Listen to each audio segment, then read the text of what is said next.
know why people want to go out? You're going to want to increase the time. They say they're too short. You cannot be a gangster, then you want to run through. You cannot be a lawmaker, then you start with the law and we pay ourselves. Then you say you want to say that, then you waste your time. Nobody here can be for the government economy. But when we tell people it's not happening, it will never happen. The only thing they are there for, when last people connect government and say, sacrifice people, don't know that more than giving 1% I want to go in court. But they sit down over there, employ their family people because they need work. And now the person that needs work, and the person sacrifice person they want there. We employ our family people, but some people are happy. Because it is a time to be happy. It is nobody's time when the country is not better. It is everybody's time when the country is better. And we give this as a challenge to all of you people. 2029, we may be on the ballot for the presidency.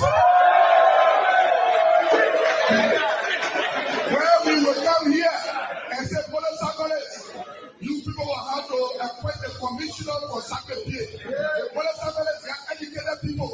It's not about education. It's about how well you govern the people. They have people that have degrees, they know nothing. The only person with 8 people that they can achieve nothing from. Our marketeers will come to power. In every country, at least 2 million and breakdown of marketeers, sprinting runners, and younger boys to empower themselves. The money is there, but everything is long before carrying the benefit up. Because we are close.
When they were coming, they said they were liberated.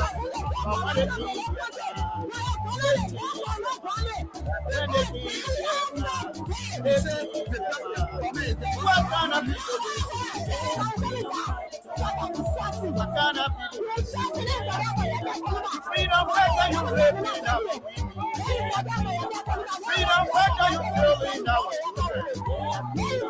Freedom fighter you live now?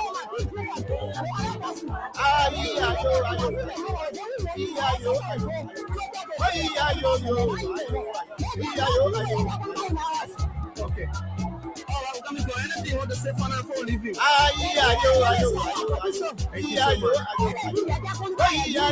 When they were coming,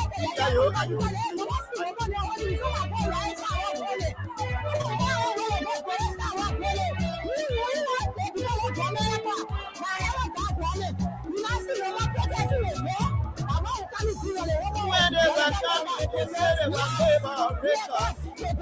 When they were coming, they said they were liberators. But when they came,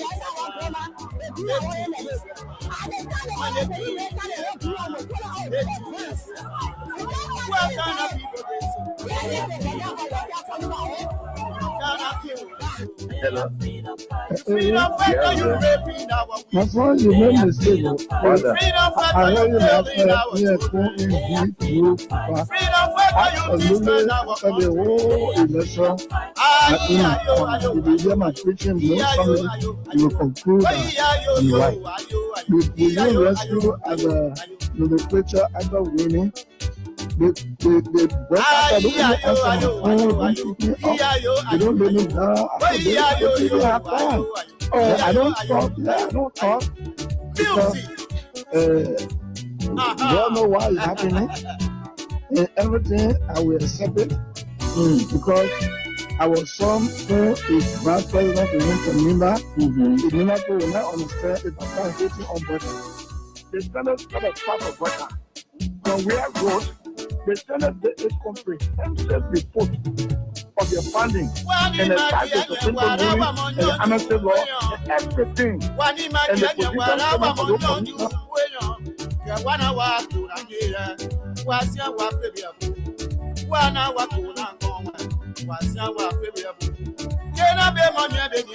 I'm a freedom fighter. Oh, I'm a freedom fighter.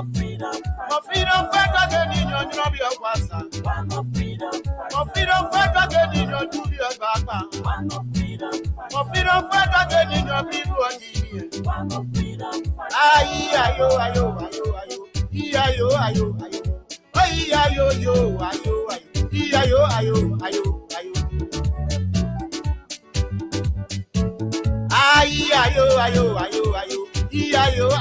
They are freedom fighters. Freedom fighter, you killing our children. They are freedom fighters. Freedom fighter, you destroying our country. They are freedom fighters.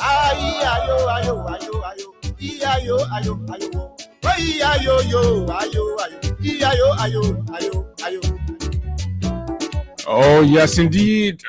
Oh yes, indeed. What a great day.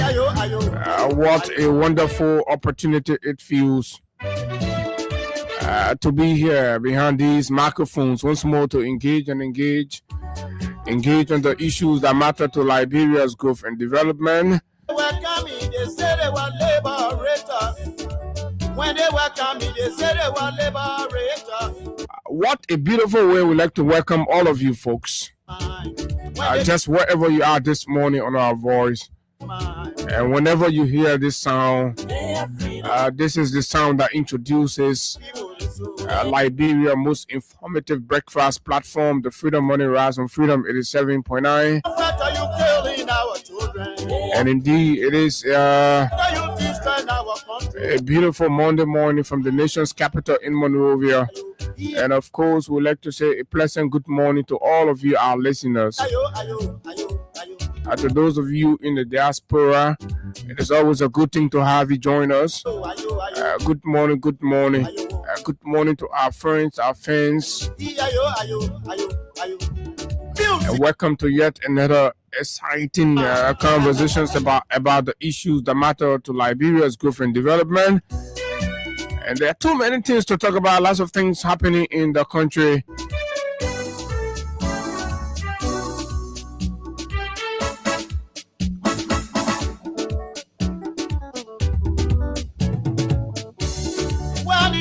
Too many things happening in Liberia. And of course, so when we felt that it all has come to some extent under control, it seems to be generating additional twists, turns, and of course, the new developments.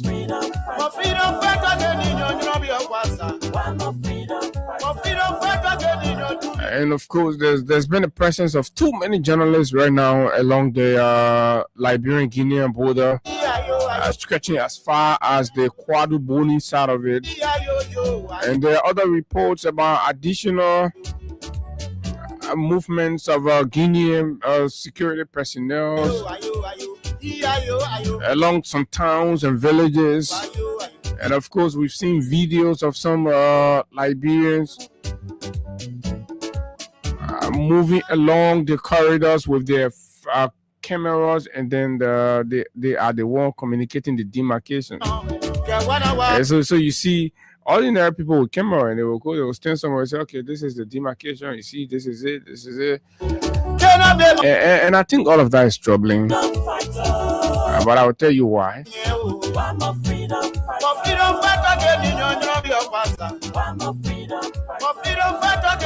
some of the people who are going along the area there to do these things, what a degree of expertise they have in it, what equipments, what materials are they using, what's the yardstick, because sometimes all of these views can fuel tension or misinformations and disinformation and create panic and all of that.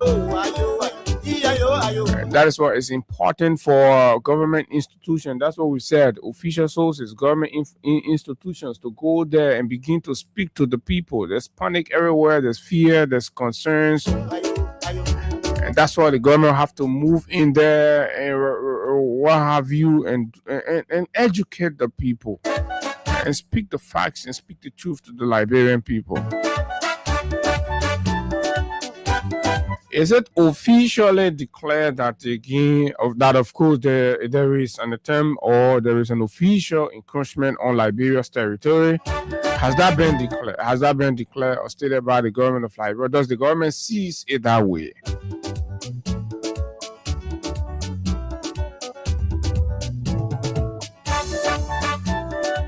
And why is the government not talking? Why is the government not saying anything? Every time you talk to them, they say, "Oh, we're engaging diplomatically," but the issue that are there, the population would need some degree of clarity and understanding, because of course elements with ulterior motives could just use this. Listen to the other rescue guy that spoke on yesterday, right? Also, butt naked.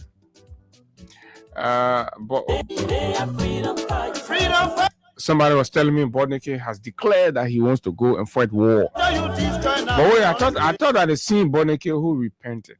And he said, kill again. And when you fight war, what do? You kill. And, especially the kind of war that he's used to fighting, rebel war.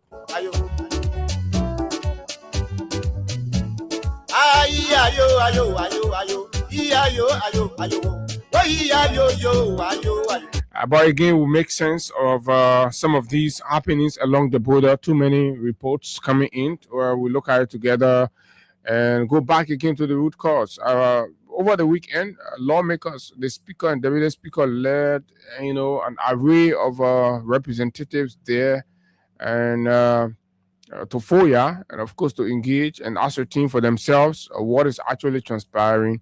And they try to get that. So I don't know how our government is working, right? The speaker will have to go way in the bush to know what's going on. So what about the reports that's been given to the speaker? So that means even the speaker office does not trust the report that's coming from the executive. So if the national legislature, the office of the speaker and the deputy speaker cannot trust and rely on the information coming from our executive with regards to what is happening in FOIA area there, right? What more about us, right? Because they are seated there. The president even visited with them. Okay, that was with the Senate. But any which way, the information sharings, right? And the meeting places to get update.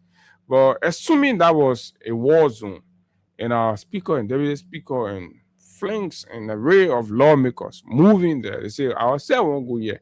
It has to happen as a result of the fact that they are not getting the actual information as it is supposed to be. And luckily for us, Nimba County District 7, District 9, right? Ta Wongwe wrote, and he said clearly, we'll read that for you and hear what TA's funding is as part of the delegation that went. So apparently, Ta and others were hearing this from unofficial sources, but then they've gone themselves, they've seen it, and know that the only thing that's brought all of this loss in the country now, and that the government is trying to divert our attention to, so that we'll forget about the missteps that's going on in the country with governance, leadership, and the stealing that's going on daily. While that is going on, in fact, it is a window to steal more money. They're stealing more money, right? So they're diverting our minds, and they like it the way it's going. Everybody's just getting hyped. Oh, they're going to take the land. Let's go for the land. The other men, the other rebel men, say, oh, it's an opportunity. That eating opportunity. When people see killing as a means of survival, looting and eating human heart, so every little opportunity, they say, yeah, we won't go for a war, but nobody should tell the Bodnik, you're leaving, let you go for a war. Nobody. Probably all the babies he killed during the war and the spirit ain't coming after him now. Right? So nobody's that man. Let the men go for it. The men came to power by that message, by war message, war mongering. Came to power. What did the president now? What did he say during the campaign? It was prepared. In fact, they formed all kind of malicious group. All kinds of malicious group they had it around here. They were prepared to go to war. They want to bring malicious war on the country. Right? So we'll look at that, spend some time on it, provide the necessary education and clarity that we have to. We have a duty to that, Anything that has to do with our country and another country getting involved with a situation, we believe no. The reason why I'm never going to support war and all of that. I mean, there's a classic example. Just look at Ukraine and Russia. When it started out, nobody knew it was going to go 4 years. Right? There are people saying, no, that de-escalate. Other people saying, oh, they'll give Ukraine more weapons. Right now, the Ukrainians are tired.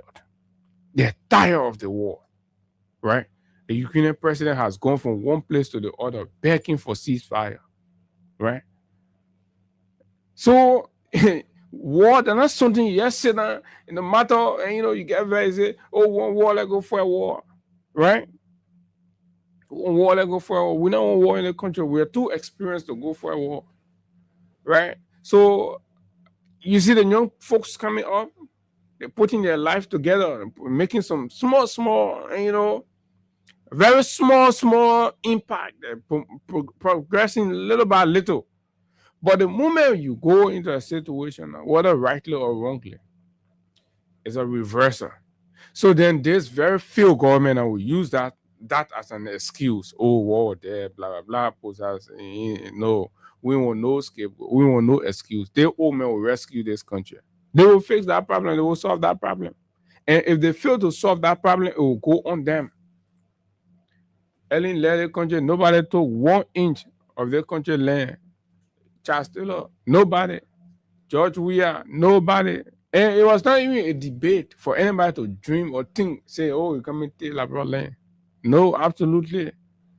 Right? Because Labrador was not only protected internally, but Labrador was protected externally as well.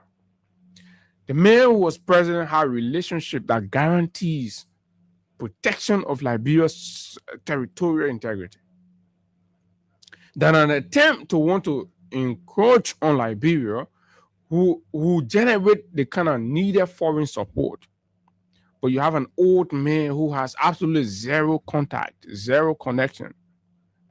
They are only here stealing from the country daily. That's what they are doing. Right? Who's made over 20 foreign trips and have attracted zero, not a penny to this country. And this is the reality that you all have to understand. This is exactly where the problem is coming from. Why it's not even generating the kind of alarm regionally, right? Sub-regionally, regionally. It's not generating the kind of alarm that you should see. Because what degree of contact do you have? Absolutely zero. I mean, whether you like it, or not, you accept it or not, this is the fight. But anyway, folks, we're going to talk about it more and more, right? Whether we want to go to war, blah, blah, blah. First of all, we'd like to know officially, right? Is there an encroachment on Liberia's territory? From an official perspective, what do we have? What has the government said, right? Does the government see it that way? There's been several visitations. The speaker, the chief of staff, they this, that, they blah, blah, all of them don't go there. Bwaka went, Conakry. What did Bwaka do? We have a statement, an interpretation from the Guinean on the communique, the joint communique, tripartite meeting that saw the signing of a joint communique between the three countries on the disputed land. Right? What did they enter?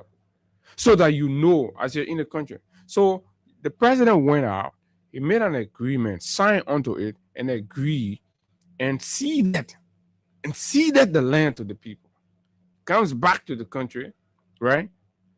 Reneges on informing the country about the executive decision, the decision he took in his capacity as the chief executive of the Republic of Liberia, commander-in-chief of the Republic of Liberia, and head of state of the Republic of Liberia. he has refused deliberately to formally, officially communicate that position he took in that capacity, so that we know, so that it goes on his record and it has to be said officially. So, but you see, on the other side of the border, the Guineans hold their government accountable. So whenever something happens, their government will have to come, they will send the relevant people to explain what happened. So now we have to be relying on that. The Sierra Leoneans hold their government accountable.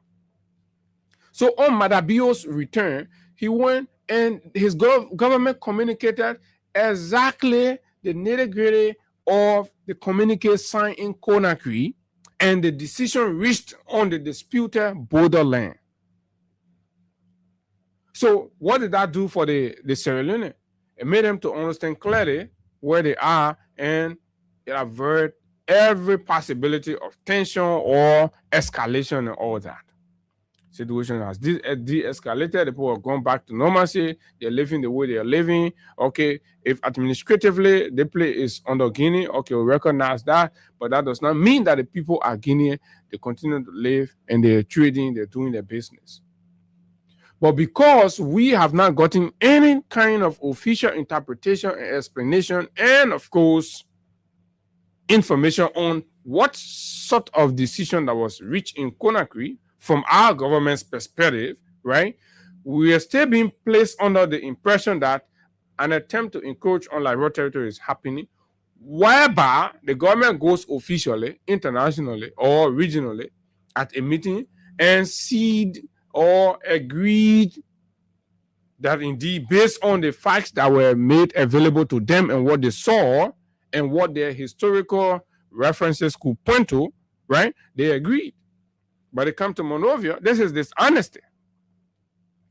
If that is because we have reasons to believe that it is our land, then there must be no compromise. There must be no attempt to send superintendent and local government people to go talk to the people. Oh, you know, you don't do nothing. No. That is running away from the facts. Tell the people exactly what happened. So at 9 o'clock, we'll have a guest here to talk about land issues, right? We told you that we were going to have conversation to understand all these land grab, and you all can bear our witness. From the moment we declare here that we are going to go for the land grabbers, the BB people behind the land grabbing in the city, right? The whole it not go down small, right? You're not hearing too much something again because we started hitting some of the actual places. So like they're not scaled down a little bit. But why they think they've scaled down, a lot of people have been reaching to us behind the scene. So we're doing verifications of their claims and what have you, because we just don't want to bring anybody on the radio. So we are verified, and one such family in the Mount Barkley area there, right? Mount Barkley, Johnsonville, that's the Gray family. So the administrators will be here at 9 o'clock to talk to us more. There are a lot of families along those areas, Mount Barkley, Johnsonville. I mean, our meeting with lots of people, right? And they're going to come here to tell you what is going on. Too many other family, Liberian family, purchase property there. Some people have put in their investment, they've built, what have you, and whereby, right? The due process of owning the land were not done, or the land were not granted by the actual grantors. But then you're there. The one person granted the land, and then the actual owner of the land, the family, they are there, and they've gone to court, they've challenged, they've gotten, ruling on the matter. But because they do not have the power right now, they do not have the affluence, they do not have the finance, certain powerful elements have been suppressing their rights and trampling upon them, and it's been difficult. So being Freedom FM as we are, being voice of the voiceless, and of course the People's Radio, we've said this is hard time we contribute to solving this problem and fixing this issue. And we're going to do it. Just make sure you have the right claim. Naming and shaming can solve problems sometimes when you name and shame people, because sometimes they're hard. The public don't know the actual people who are behind these land grabs. They pay other people to go to grab your land. When they finish frustrating you, people are moving in their mass to Kakata, to Bikana. They're moving out. They break the people's homes. So the people are actually moving, relocating to the interior. That's what's going on. You don't know. All this mass demolition. But it's not going to happen again. Because as soon we start putting the corporates, the actual corporates are who are using political office and the financial influence, right, to deny our people, then you start to see, because they have political stuff to protect. Our thing is, stop abusing your political authority. Take your hand from inside. You want land, go buy land the way the law say you must buy it. But don't go in play. You go meet village people. You take small money, give it to them. Blah blah. Oh, you know one big school here. Blah, you go you pay. Then you don't even care about the actual owner. Then you get the paper and small money. The paper and clearly tell you say, oh, they play not for all. That they other people. No, you get time. You go because you have power. Go to the township commissioner. You create Babati document. You send them clear. Because you get power. So it happening in the town. Now the rescue government in power now. All of them jump behind rescue government to protect them against the poor, the masses, the suffering, the hungry. Folks, the shape and size plus other issues making news. My name is Abu Sharif, and of course, it's a good thing to be here. So let's take a break with Crime Stopper Liberia. When we come back, we talk these issues right here on the big station. Quickly, Crime Stopper Liberia is the official sponsor and partner of the Freedom Money Rise on Freedom 87.9. Okay, Friday was the end of the holy month of Ramadan, and of course, what we observed was very beautiful. What was there was very beautiful. You know, when these things are happening, I sit in the back and I'm observing as to what degree of progress are we making as a country on identifying our strength in unity more than the division, the little things that set us apart. And I must admit, this going Ramadan was absolutely beautiful, right? From the perspective of Liberians, putting aside the differences and cheering up each other, recognizing each other, and the messages from across the aisle, irrespective, even pastors, even reverends, and ushers in the church. Everybody was celebrating, family members, friends, because look, we are one people, and we must not divide ourselves. We're a small country that must demonstrate strength in unity, build this place and make this place an example. I know there are a lot of folks who believe extremism is the way around it. They try to express extreme, fundamental, ideologies, believing that it is a demonstration of faith. When you hate another man who is not of your own denomination, then that means your God, any God that teaches you that, I'm not sure that is the right God you're serving. But that judgment is left with you and your God. Because every religious set that I've read about always teaches compassion. Every religion teaches compassion. So how you finish learning about compassion, then you go on inside, you start distributing hate. The good thing about it is that when you are tolerant towards your friend, irrespective of the choices they've made and the way they've decided to serve God and honor Him, right? It's not going to take anything away from your faith. So I think we are doing well as a country, right? In spite of the heightened Islamophobic rhetorics globally, but then locally what we saw was beautiful, and I think Liberia should build on that, and it should be reciprocal. It should be reciprocal. When it's Christmas, everybody come out, we celebrate.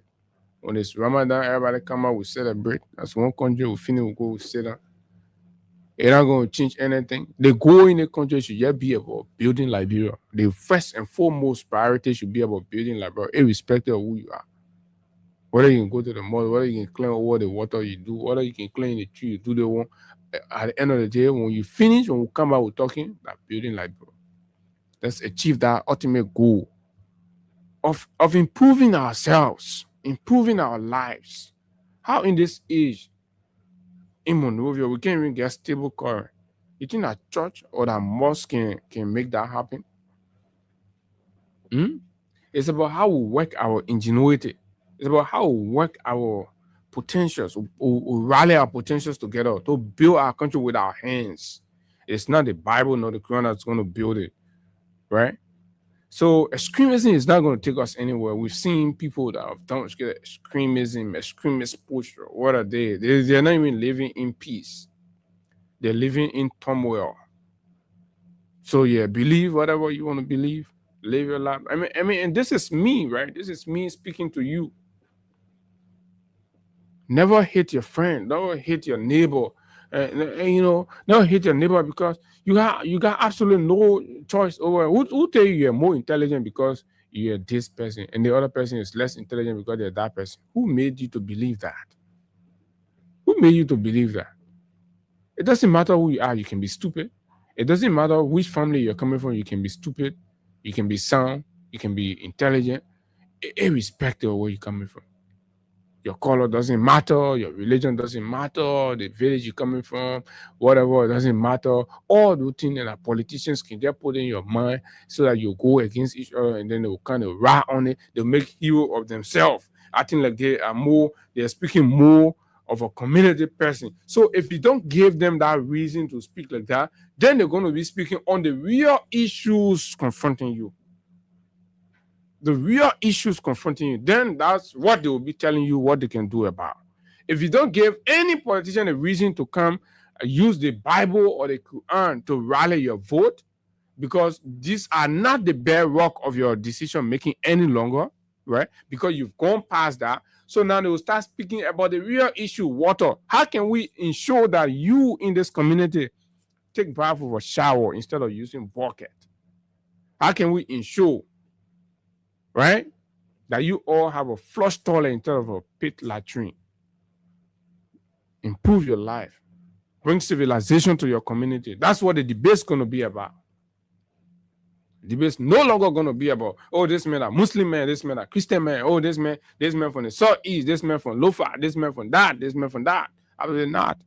These are visionless politicians who always round these things. Oh, they man a Nimba man, that Nimba turned to be president, that the other country turned to be president. At the end of the day, you finish doing all these unnecessary ethnocentric politics, the country remains the very same thing. Because guess what? When you elect somebody simply because, oh, that Nimba turned to be president, so the men go there. So everybody who think they're from Nimba now, careless, they're not pushing vision anymore.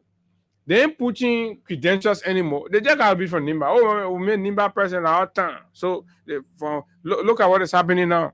All the contracts are being awarded to Kisi company, whether they have the capacity, whether they have the records and what have you. They just need to be Kisi. They just need to come from Lofa, and that's it. So it's terrible. These things have not worked. We've done it for several years, over 100 plus years. We are. Look at how we are.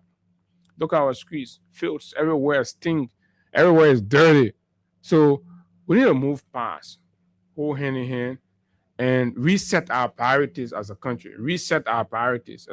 And allow these and make these politicians, and filter the political space. Because look, the moment we go there, most of the men who come and use the religious rhetorics, and Jesus say you must do this, you must do that, and that's the man on a political message. You go vote for the man, he say, man, I pass, and then you say, oh, 40,000 pass in the envelope. They see Reverend talking, say, God say, blah, blah, blah. The man only using you. Boy, abusing our faith. The other man, oh, I'm a Muslim man. The Quran says we must do this. As soon as you put the man there, to even see the man in the mosque, that our man Ali Kwari. Chi Imam. Chi Imam making speak truth to power. Chi Imam, and post Chi Imam on one bowl now, the whole thing spoiled, the whole thing chakla. So you see? So that whole religion thing you feel, right? So nobody should use religion to determine your political choices. Fellow Librarians, kindly listen to this. Anybody coming to you for whatever, forget it. Especially as soon as start using the religious jacket now, just know say that person you get nothing in their closet. Let them bring argument to you, transformative argument. Then you look into it, and those arguments comes with a roadmap, the way to achieve it, and then you will use your own sense. You look at it. No, what the man saying? Let's look at our capacity. Can we know, man? This man is being exaggerative. We can. This doesn't look realistic. Or let's look at the other man's vision. Yeah, the man's vision looks realistic, and this man's vision looks, and people center. It's about us. It's about our conditions, reflecting our condition. But you go take bar, you go bring power. You go take Quran, you go bring Quran. No, absolutely, these things are going to play on it, right? It seems people are taking the Bible, the Quran, the rare worship center. They cannot even organize their worship center properly. And get sanitation constrained in the very worship center. They get electricity constraints in the worship center. They cannot. So the people who are hiding behind religion, they themselves cannot even manage their own religious centers properly. So nobody should use religion as a basis to devalue or get your vote. At the end of the day, that their family, their children are going to be living in luxury. They've only used your faith. They abuse it and they take power. They're not delivering. They're not delivering it. So we should go past that, right? And demand more as a country from people who wants to serve in public office. Right? Crime Stopper Liberia. We'll be right back.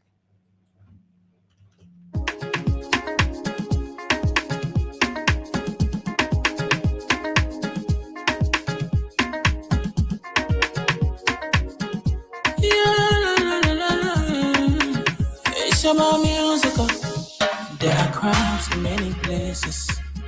In every community, you can see.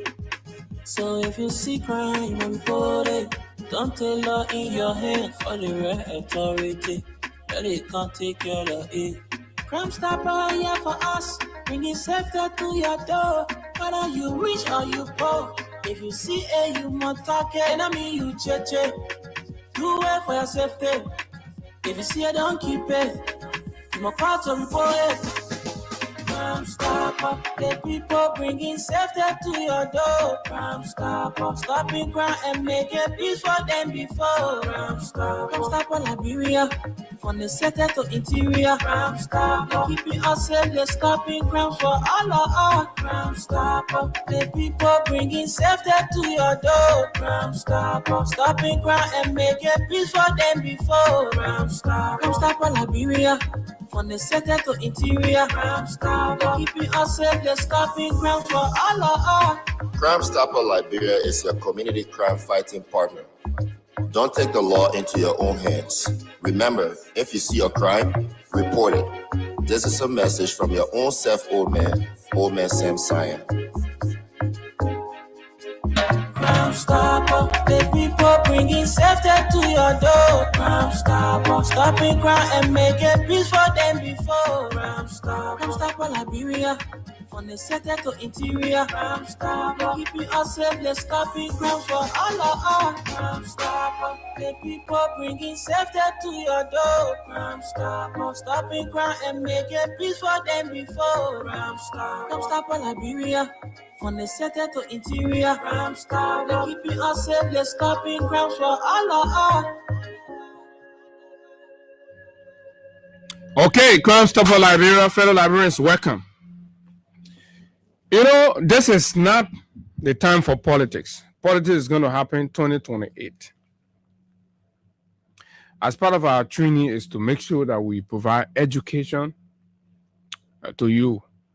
For you to believe in us, for you to believe in me, let me put it that way. For you to believe in me as a journalist, and every day you wake up in the morning, you want to listen to Freedom Money Rise, because Abu is on the show, you listen to me, and if I lie to you, if I deceive you, if I deny you the education that you need, right, God is going to hold me tomorrow for that. I believe so as a Muslim kid, right? So I understand fully well that, and ethically I have to do that, especially this kind of situation with what is going on in Kenya. I know there are a lot of reports you're hearing out there. People are sensationalizing and others are doing that. And the government is is hiding the facts from the people and all of that, right? And now I keep hearing this word encroachment, encroachment, encroachment, encroachment. What is it? What does it mean? And is that the case? If a case of encroachment happens, what would the atmosphere be like? Right? Are we at that point? Encroachment on a country's territory means when one country takes control or occupies a part of another country's land without permission. That's important. So now, we apply that across the disputed territories. And these things are just not determined from the blue, because every country has to know its territorial limits. Every country must have the record to its territorial limits, and the government of the day must be able to project that at every given time. That's important. So you cannot confuse the duty and the responsibility of the government to the people, especially from the blue. Absolutely not. That's not the way it's supposed to be. It's like someone moving their fence onto your property without your say so. Like you have your neighbor nearby, and all of you know your demarcation, right? Your cornerstones there. So your neighbor gets ready to build their fence, and then they exceeded the demarcation and brought their fence because they have power now, right? So they brought their fence all the way into yours. That's an encroachment, right? So it has to be established. So the demarcation has to be known, right? The line has to be known to all parties. You alleging demarcation, you have to know where your border is. The one being accused of encroachment has to equally know for certain where their boundary is. Now, it will be willful for that person to move beyond or past that demarcation and move in. Then the person who's being encroached upon now can make a declaration of encroachment. Then the person will say, oh no, we'll raise issue. In the context of two neighbors, you go to court and raise issue that XYZ has built his fence and he has entered my territory about 8 feet or 12 feet into my land. So it has to be reviewed. It has to be looked at. And you understand? In the context of the Guinea-Liberia border issue, encroachment will mean one country has allegedly taken over or claiming part of the other's territory. And you understand? So now, let's go to the Makona River area. So the population needs to be educated on, and the documents need to be made available on what is the territorial verdict on the Makona River or the Solomba Port of Entry communities area there. We have to know that. We have been making a lot of effort because it is also our duty to provide you the information. Sometimes the information, you may not like it. Some people may have different interpretations, but as part of the job we've chosen to do, we have to say it right to prevent, situations in the country. But from time immemorial, the fact that Liberian villages have inhabited those territories without any issues, without any concern, any alarm, right, will mean that, of course, it is almost all of those there sees themselves as Liberian citizens. But that may not equal to the administrative decision or the administrative authority over the area. And you understand? Because naturally, when you see river, you naturally assume that this is, of course, the boundary. That means when you go across the river, you're on the other side, you're on the other side, right? I mean, naturally, you want to believe so. But then, administratively, leaders will go and sit down and make a decision on behalf of their respective countries to say this and that. And sometimes they may not go way down to the interior, but the understanding will be between the two capitals. The understanding will be between the two establishments in the respective countries at the diplomatic level. But in the interior there, it wouldn't be there. In the interior, they'll be living, their communal traditions will determine their demarcation.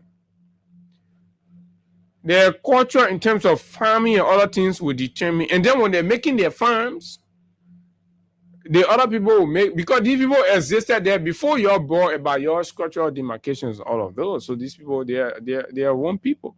They fish together, they farm together, they sell to each other, they marry each other, they do everything in common, they feast together, they celebrate together. And that's how they've been for ages. Until you enter your different capital city, you sat down in your different ballrooms or your conference hall, and you argue things out and you sound onto different instruments, defining the fate of those people along those border towns and what have you, being the sole custodian or the authority of these territories. You made these agreements. So in the event where there is a situation, then that's when authority has to take seize of the matter and guard its people. But you have to provide the guidance on the truth, not on half truth, sometimes not even truth, right?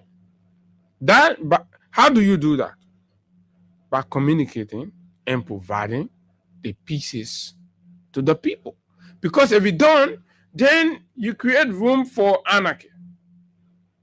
Citizens will then start to take out the responsibility or stand out or defend ourselves. And people inherently, naturally, definitely where the desire to defend. Nobody, for what? Nobody will sit down, somebody come and encroach upon them and imposing on them what they've not naturally accepted for themselves, especially when there have been several officials going to the county. And I said, why you can't go to the country? Why we can't go to the country, right? We in the town here, they post setting for all, they won't care. Then you say, we must go in the bush. Eh? Because the people know the moment we go in our bush, we're going to provide the undiluted facts. Eh? Internet never been not set already, then you go in the bush. Eh? The multi-banks. So, but no, man. But we are following. So now,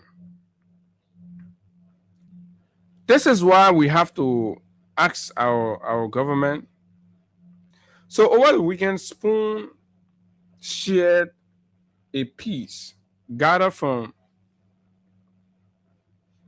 the Guinean official explaining, that's in their country, explaining to its people the situation between the three countries from the tripartite meeting that was held in Conakry. And you understand? So I'm going to read that for you all this morning. I'm going to read it, and you listen to their version, and you join people like us to tell our government to say, you know what? Let Jalime Pia start using the Ministry of Information platform to be rude, to be on culture, in discipline, and demonstrating his lack of basic home training and all that. Let him, just seize that a little bit. I mean, we've gotten enough of it now. Almost everybody in the country is convinced that every time he has a chance, he demonstrates the lack of basic home training, right? Because the platform is given to you to speak to national issues. Now, it reads, it says update Liberia, Guinea, border, and you can find it on Spoon FM page, right? Liberia, Guinea border situation. In this video, Guinean authority explained the decision of the MRU Tripartite Summit in Conakry and why the deployment of impressive military contingent along their borders. Now, so the authority explained the Tripartite Summit and then why, after the Tripartite Summit, there was intense and impressive deployment of military contingents along those border areas that we needed to know. Because we were here, we didn't even know. When it happened, we started asking. The other people started asking about how come our president coming from Conakry, a meeting, then we see military people coming. So I believe citizens raise the questions on that side too. So it begins like this.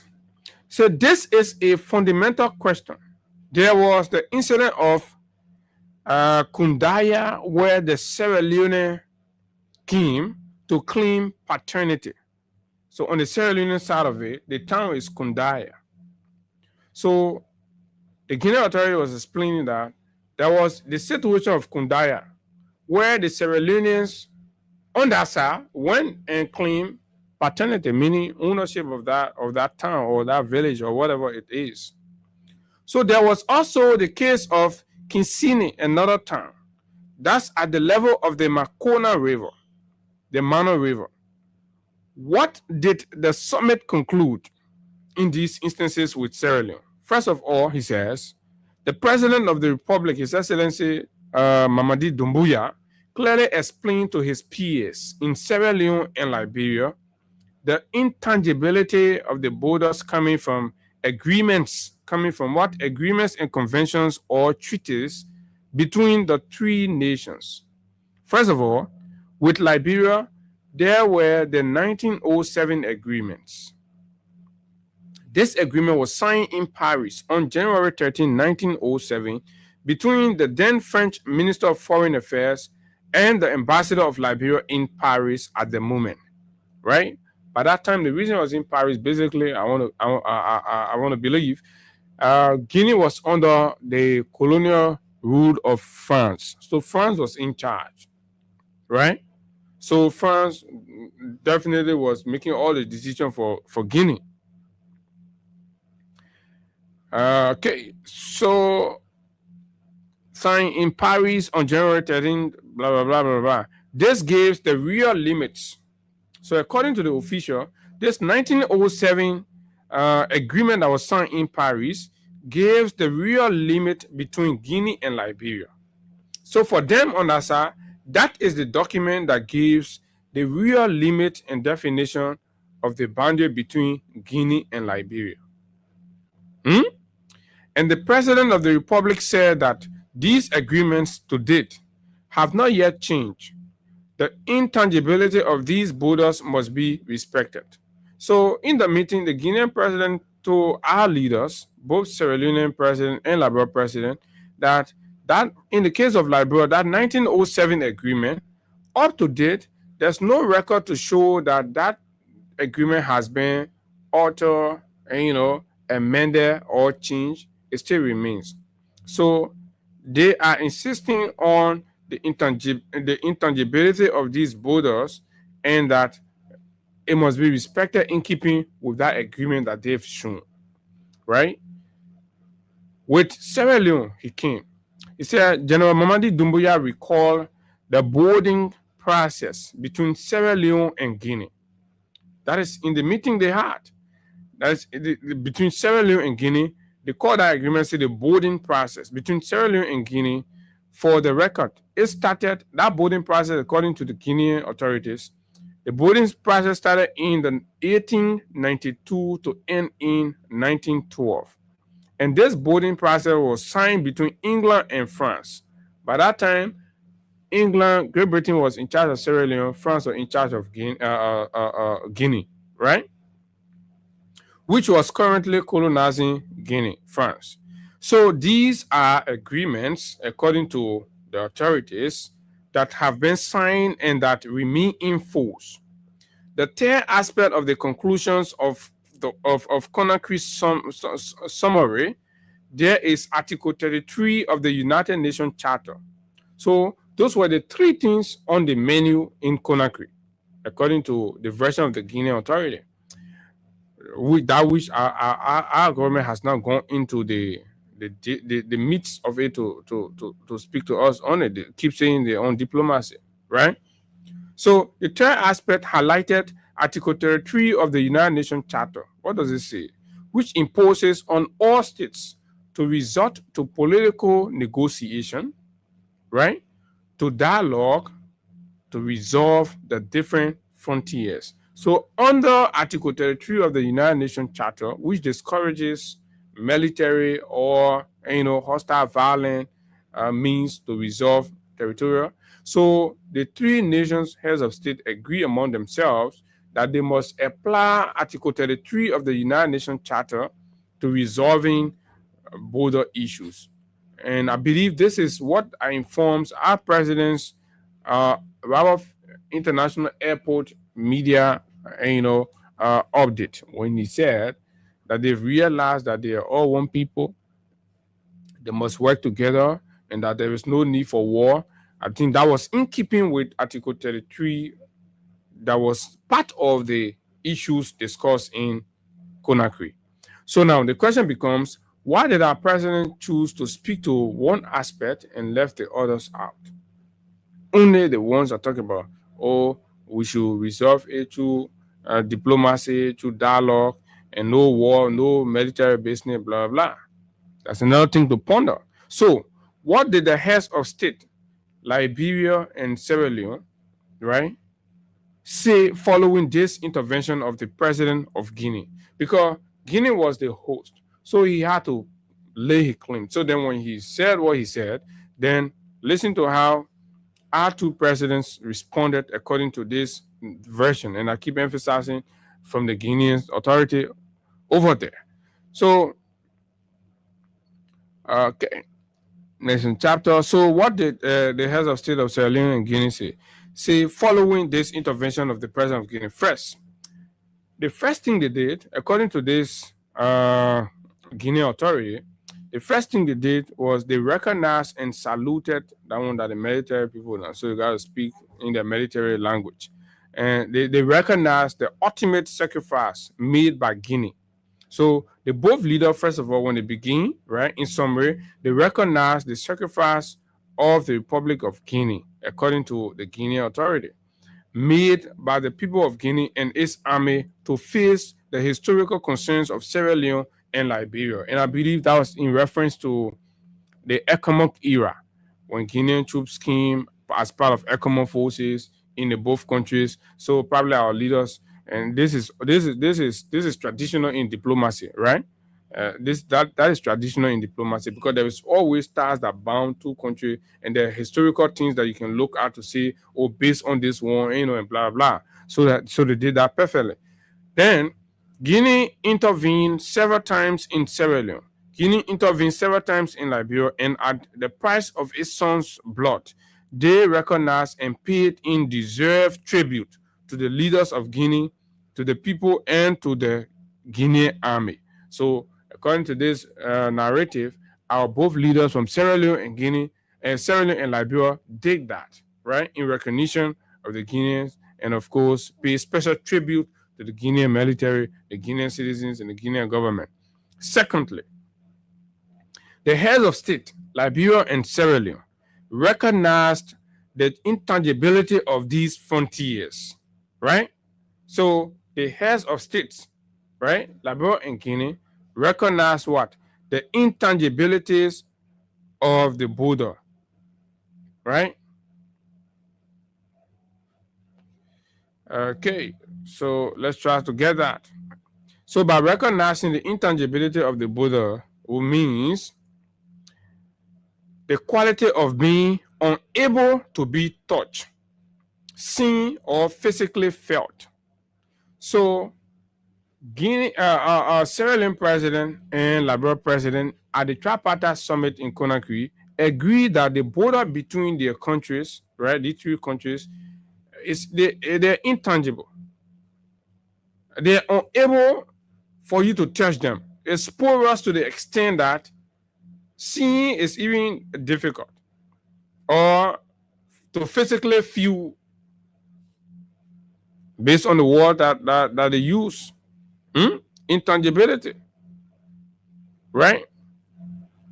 That was the second part, the second recognition, and inherited from the various agreements. They also recognize that the border, the frontiers now are inherited from various agreements, the agreements that we talked about earlier.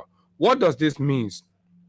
That they agree with what was done before in 1907 in the case of Liberia, with Sierra Leone from 1882 to 1912.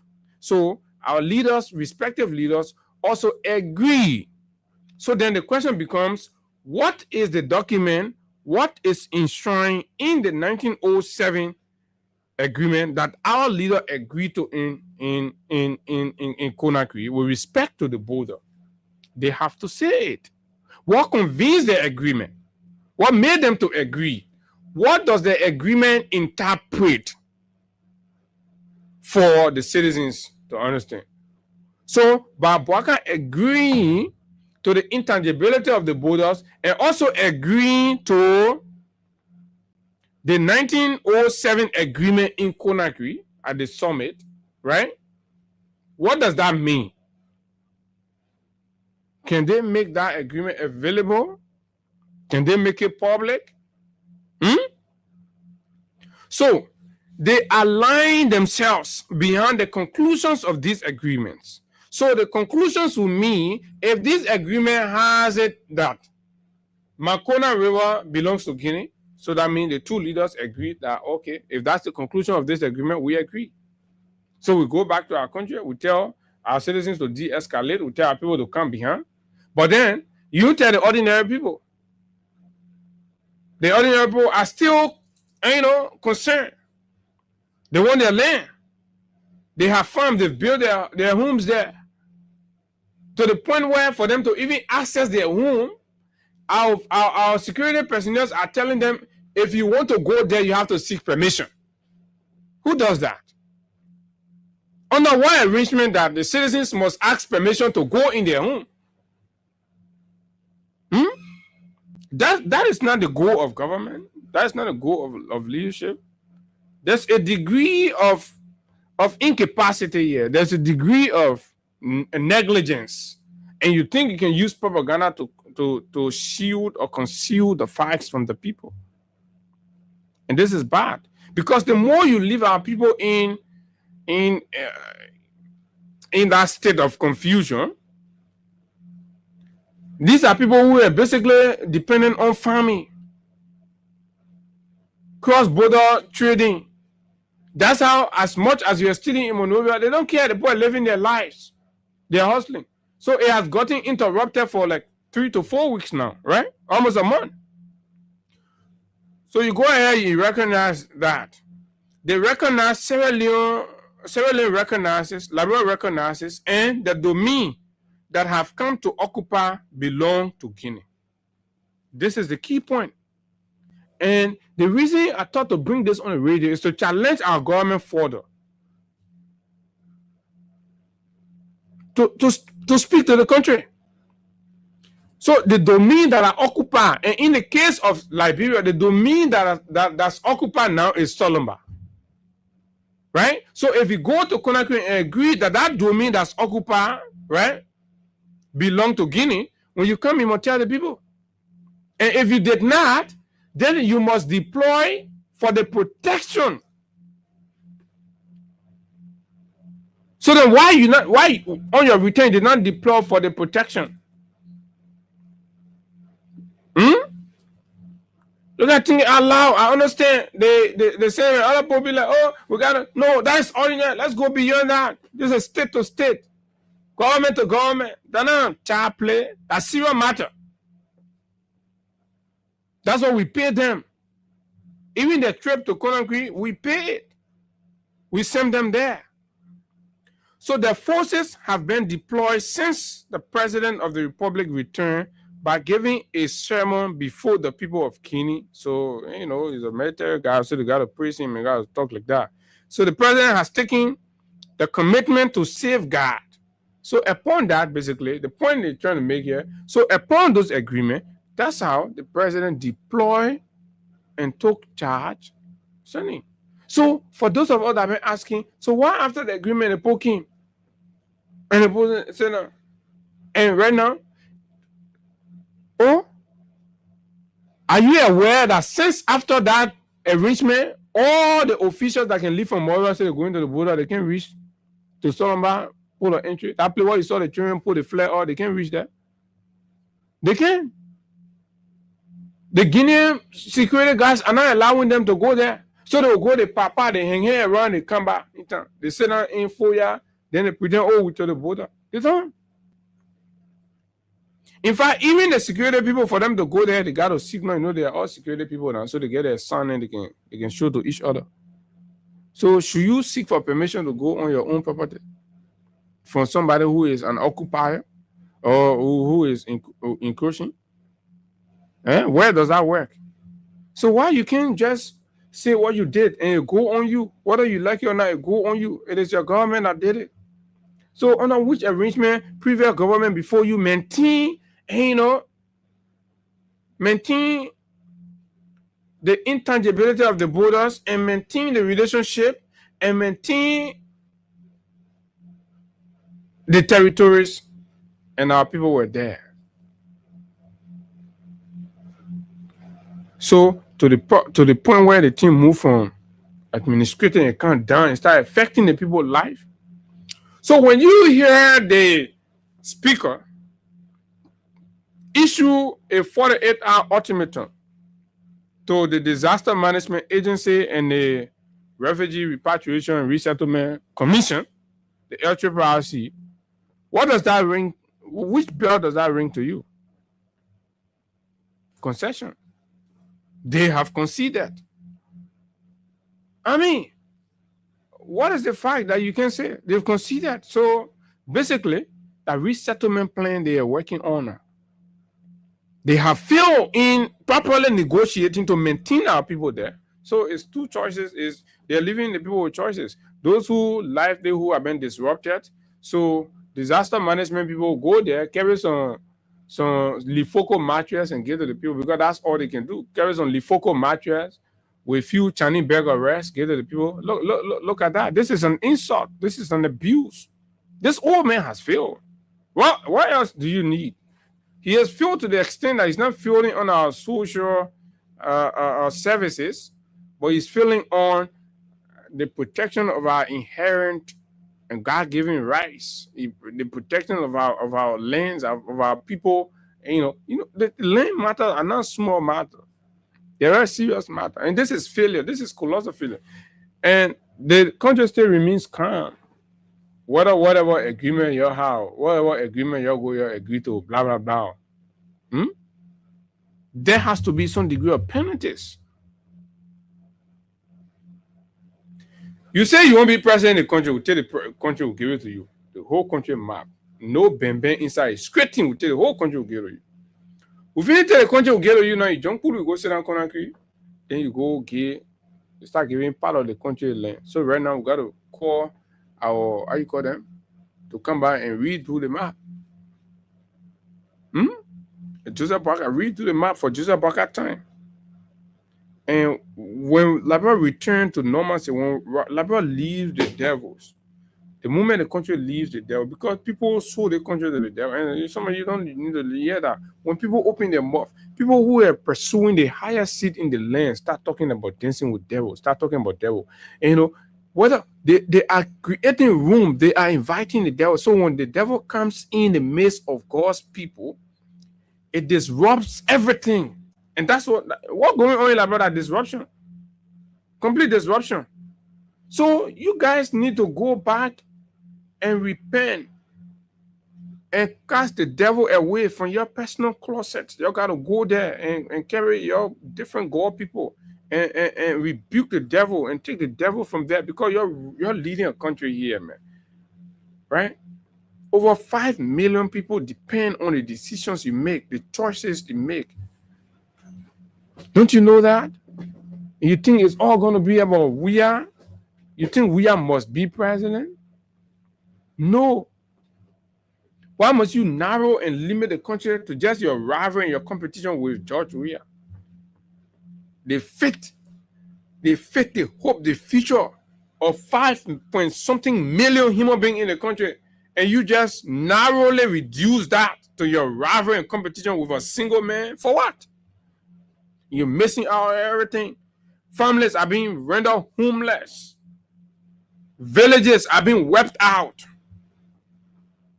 in sheer dishonesty with no commitment to truth.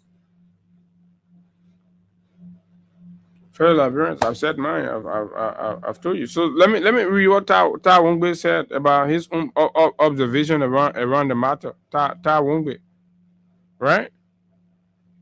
Let me read to you what Ta Wongbe said, and then open the phone lines to hear you. Ta then were part of the people that went. Ta said, Liberia Guinea border tension.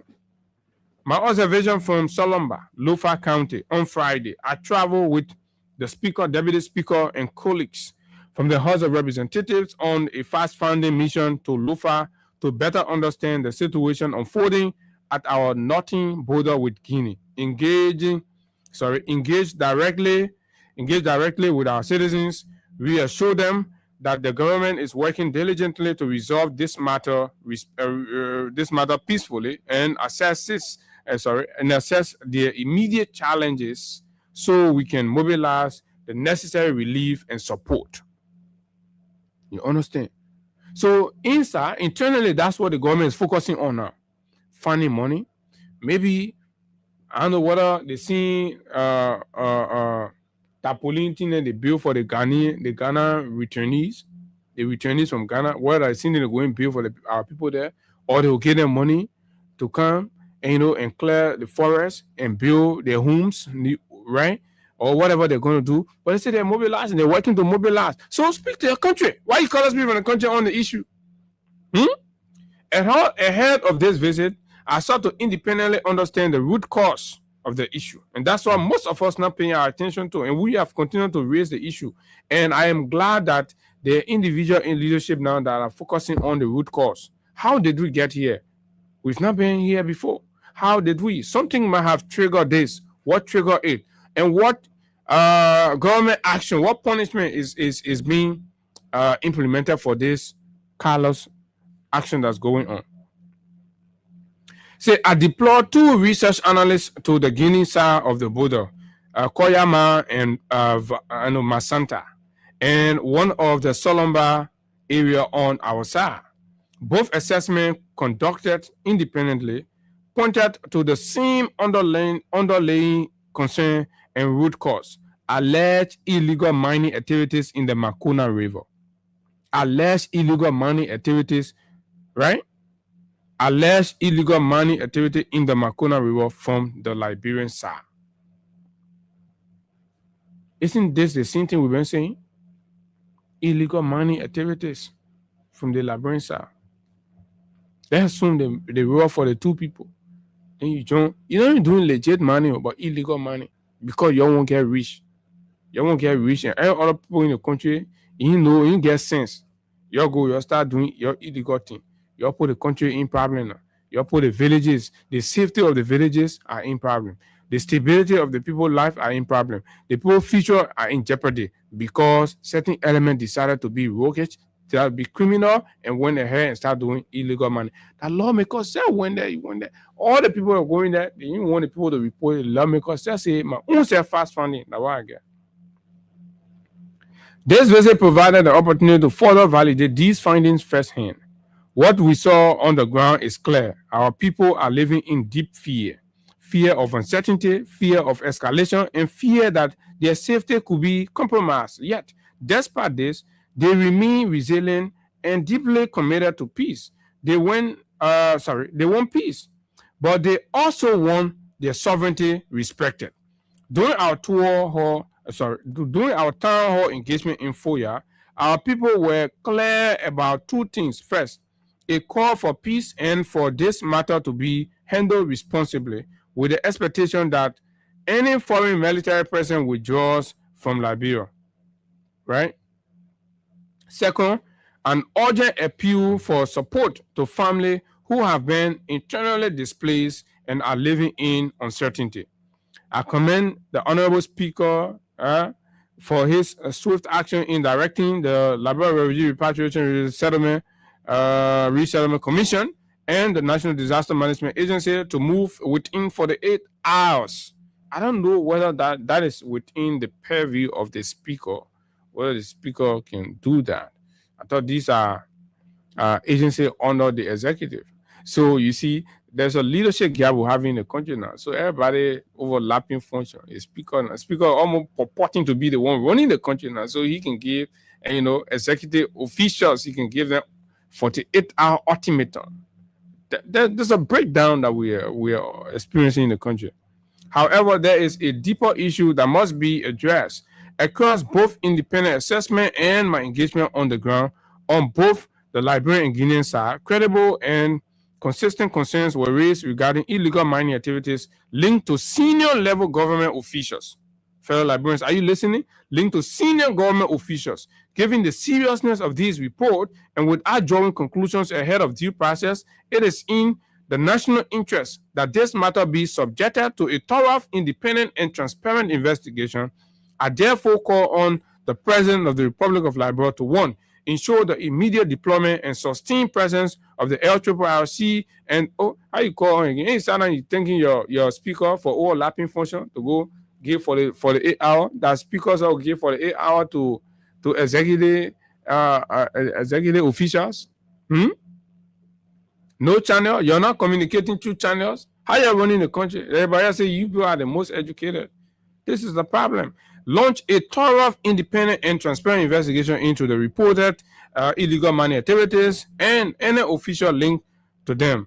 Continue to pursue a firm and peaceful resolution that guarantees the withdrawal of any foreign military presence from Liberian territory and safeguard our sovereignty. Blah, blah, blah, blah. 0776 104 104 086 500 104. At 9 o'clock, we have our guest here to talk internal land matters. Right? Internal land matters. Tomorrow, we'll look at comments made by Jerolime Pia and, of course, the Grand Mufti, and not the Grand Mufti, but the Chief Imam, Imam Ali Krai. On tomorrow, we'll look at that. But let's take calls on these 0776 104 104 086 500 104 are the numbers to call. Librarians, speak your mind or forever hold your peace. Good morning.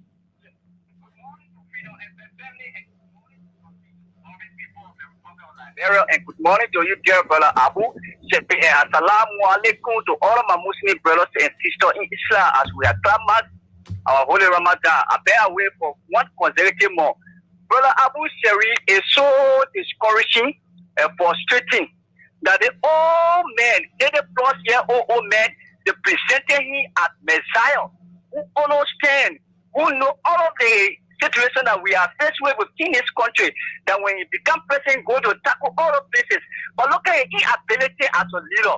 Look at the incompetence of Joseph Yuma-led government. Mother Teddy, who is a lily, iron lily, to reign this country on broken years with peace and stability. That manner we are well saying, he don't know nothing, he is a day, he a day. He maintained his country for 6 consecutive years with peace and stability. The party when they get experience saying he got a contract. Look at Homo Guinea, our counterpart. Homo Guinea like this Saka almost didn't wish that President Bogana want to call on this Saka to kill. No, this government is incompetent. Okay, thank you very much. Okay, let's take more calls. All the phones are ringing. Good morning. Good morning. Thank you, and thanks for giving me the opportunity. My name is Kalasco. I call you from Margibi this month. Welcome, sir. Thank you so kindly. Thanks for everything you're doing, Abu. Yeah, thank you. Well, Abu, there's a serious deficit in leadership at the moment. And I strongly believe that continuously this president has lied on an oath, and there's a repercussion for that. Because recently, Abu, you listened to the president press conference, and he openly said that, the troops that were coming, because there was this concern raised about when we saw on the internet where Dumbuya was giving order to his soldier to come to the border. There was this concern raised, and the president had a press conference, and in that press conference, he said the troops that were coming from the Guinea side, it's as if the spokesman for the Guinean armed forces said they were coming to withdraw from the border. How can you be coming to withdraw from the border and sending in fighting group? Yeah, more manpower. More manpower. And today, there is a complete uncertainty. Nothing you're hearing. Absolutely, the country is in complete chaos because Abu, when your territorial area is being besieged by foreign troops, clearly Abu is a violation. Oh yeah, it's a violation. It's tantamount to impeachment. In fact, these things got to be on the table right now. It got to be on the lip of people. If the president is incapable to maintain and protect the country, then he has no reason, no purpose to remain president. No purpose, absolutely, to remain president, because he left from here, went to Conakry. He came back the following day, and we saw what happened. And in our opinion, Abu, like the statement you read from the official statement you read from the Guinean, they were citing years date on an agreement. An agreement was signed. So the president also lied in that venture because he came back and clearly he know that that's what Doumbouya and the Guinean authority told him, that they are occupying that place based on agreement that was signed in 1904 or 19 something, and he did not say anything. The only thing he had to say at the airport that people should remain calm. Yes, people are calm. Okay. But this is the time that he has the authority as the commander-in-chief to protect the sovereignty of our country. We're not saying go to war. No, nobody want to fight war. But that means that you as the that's why you are the first person. So probably Carrasco, and lastly, probably the man doesn't know the means, and that's why the country has asking for an excuse. Let him leave. Well, I got no reason to not agree with you, Abu. On the second part, Abu,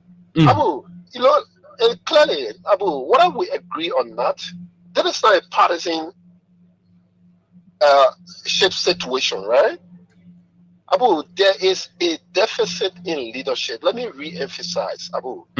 For a speaker and a deputy speaker that's supposed to be in Monserrado, calling on the AFL leadership, calling on the joint security leadership at that Capitol building, sitting on a round table and saying, what is the best we can do? Or flying, because when Speaker Kum started his whole speakership brouhaha, he said ECOWAS Parliament were coming, other people were coming.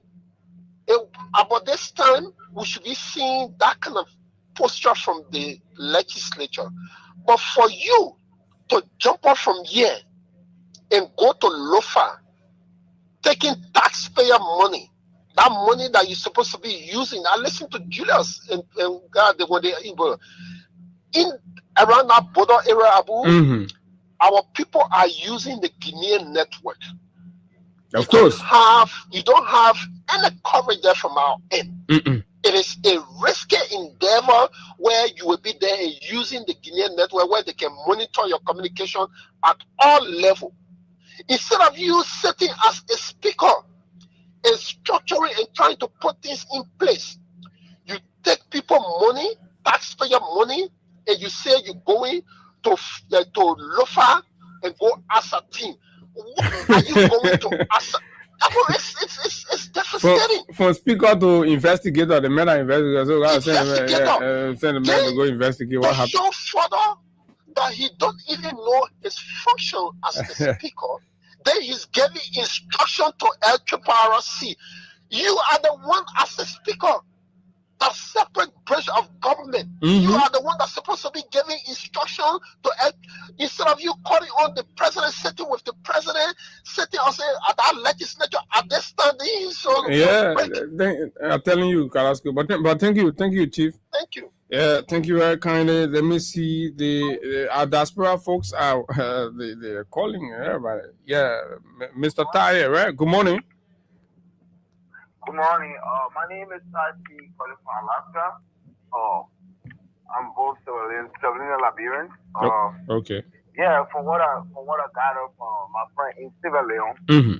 our president that's supposed to be the most powerful president, with Joseph Waka, Mm-hmm. that's supposed to be the God-sent president in this world. He sat down and agreed to everything. So, I mean, the reason I'm calling is because, according to my friend, he said, my view asked Waka, how your people going to react to this? Waka said, in Liberian, he just saw for 2 weeks, and then it's done with everything. Oh, really? So the man went for tripartite meeting and go say Liberian can only talk for 2 weeks. Yeah. So whatever decision they make, Liberian will talk for 2 weeks. They're done with it. And that's the mindset of people in government in Liberia.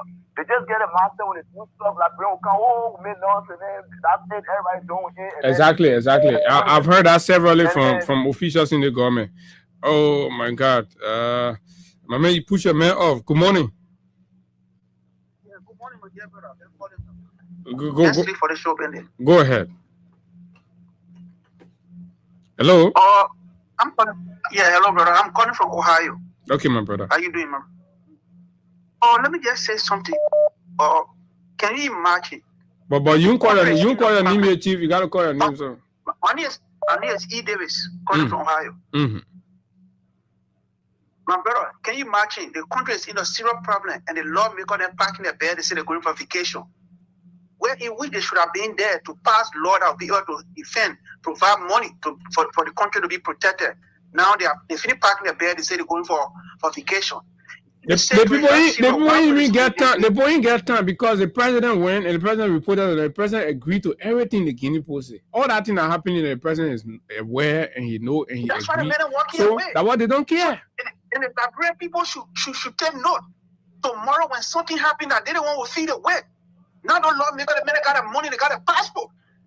I think the Liberian should get together, but tomorrow they should ransack those men and bring them back to make sure that they come up with a solution. Okay, make sure ransack them, bring them back, and let them come up with a solution. Good morning.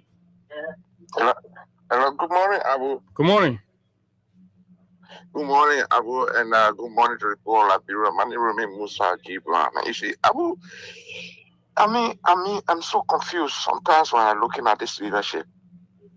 And sometimes when you speak, then those little kids that are the give of $1 scratch card, they come back on Facebook with their rude information minister to start insulting.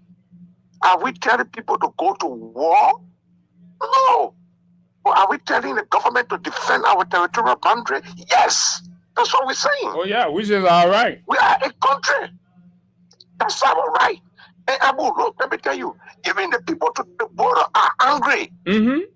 They were angry. They were confused. They are saying to the government, if you can defend us, allow us to move in. Listen to all the interview. Mm-hmm. There are cornerstones that have been showing between Kanibuni, where the Galilean boundary, where the French played the cornerstone. What made we have to think that what the French did was wrong? The boundary is there. But but the thing is, when you go there, the man even go show you agreement now. So you have to say, oh, let's go and verify and be clear. You just sit on there, you agree. Then the man can do your own thing.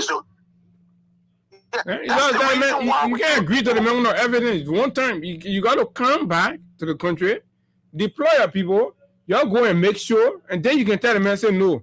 But they all think what you're talking, they play they play not part of it. And something, nothing like that, you just agree. But Abu, I can tell you straight, Joseph Boakai don't have a history of this country. All of Joseph Boakai ambition have been that he might be president. That new president might be on him. To know the territorial boundaries of Liberia when it stopped as a president of a country, because those are things you should have to your fingertip. Okay. All right, Chief. Thank you.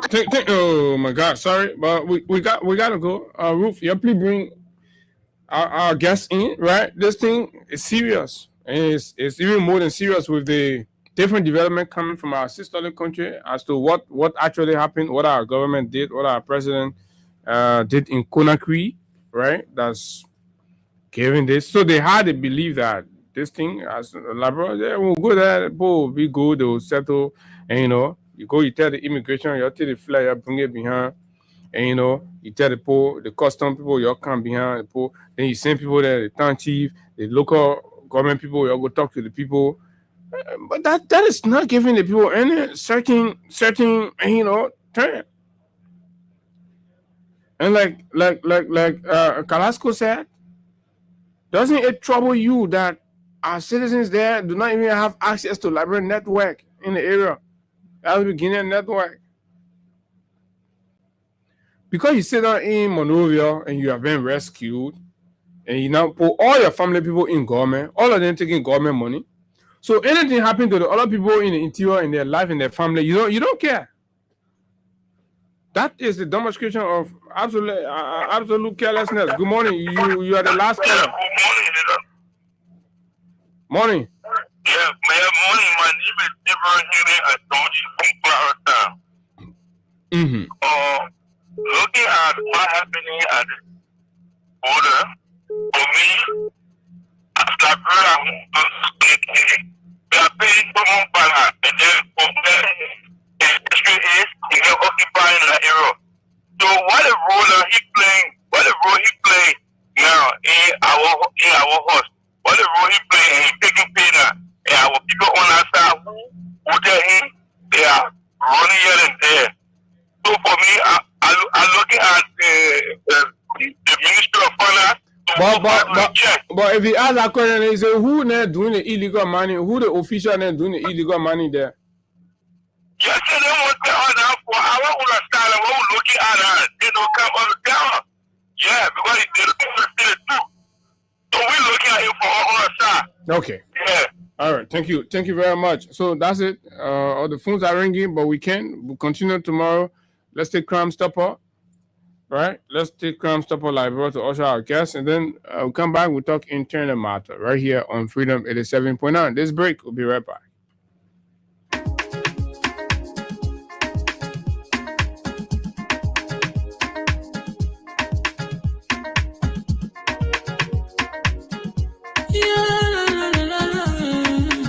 It's about music.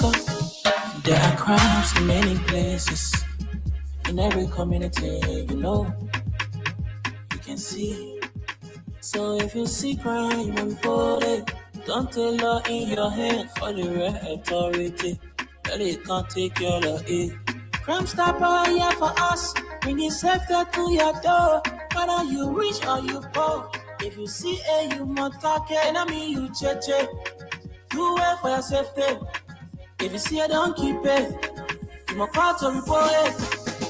Crime Stopper, the people bringing safety to your door. Crime Stopper, stopping crime and making peace for them before. Crime Stopper Liberia, from the center to interior. Crime Stopper, keeping us safe, they're stopping crimes for all of us. Crime Stopper, the people bringing safety to your door. Crime Stopper, stopping crime and making peace for them before. Crime Stopper Liberia, from the center to interior. Crime Stopper, keeping us safe, they're stopping crimes for all of us.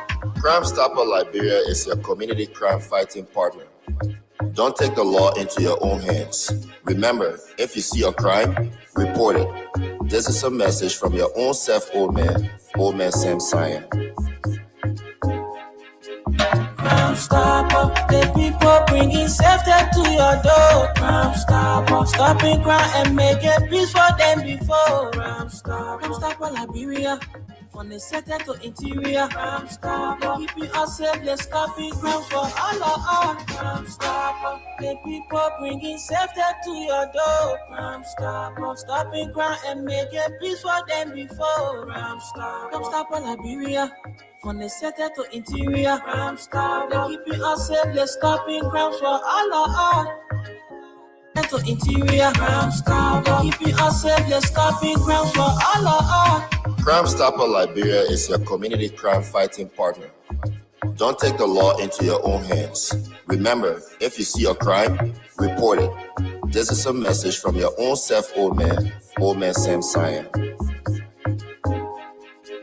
Crime Stopper, the people bringing safety to your door. Crime Stopper, stopping crime and making peace for them before. Crime Stopper Liberia, from the center to interior. Crime Stopper, keeping us safe, let's stopping crime for all of us. Crime Stopper, the people bringing safety to your door. Crime Stopper, stopping crime and making for them before. Crime Stopper Liberia, from the center to interior. Crime Stopper, keeping us safe, let's stopping.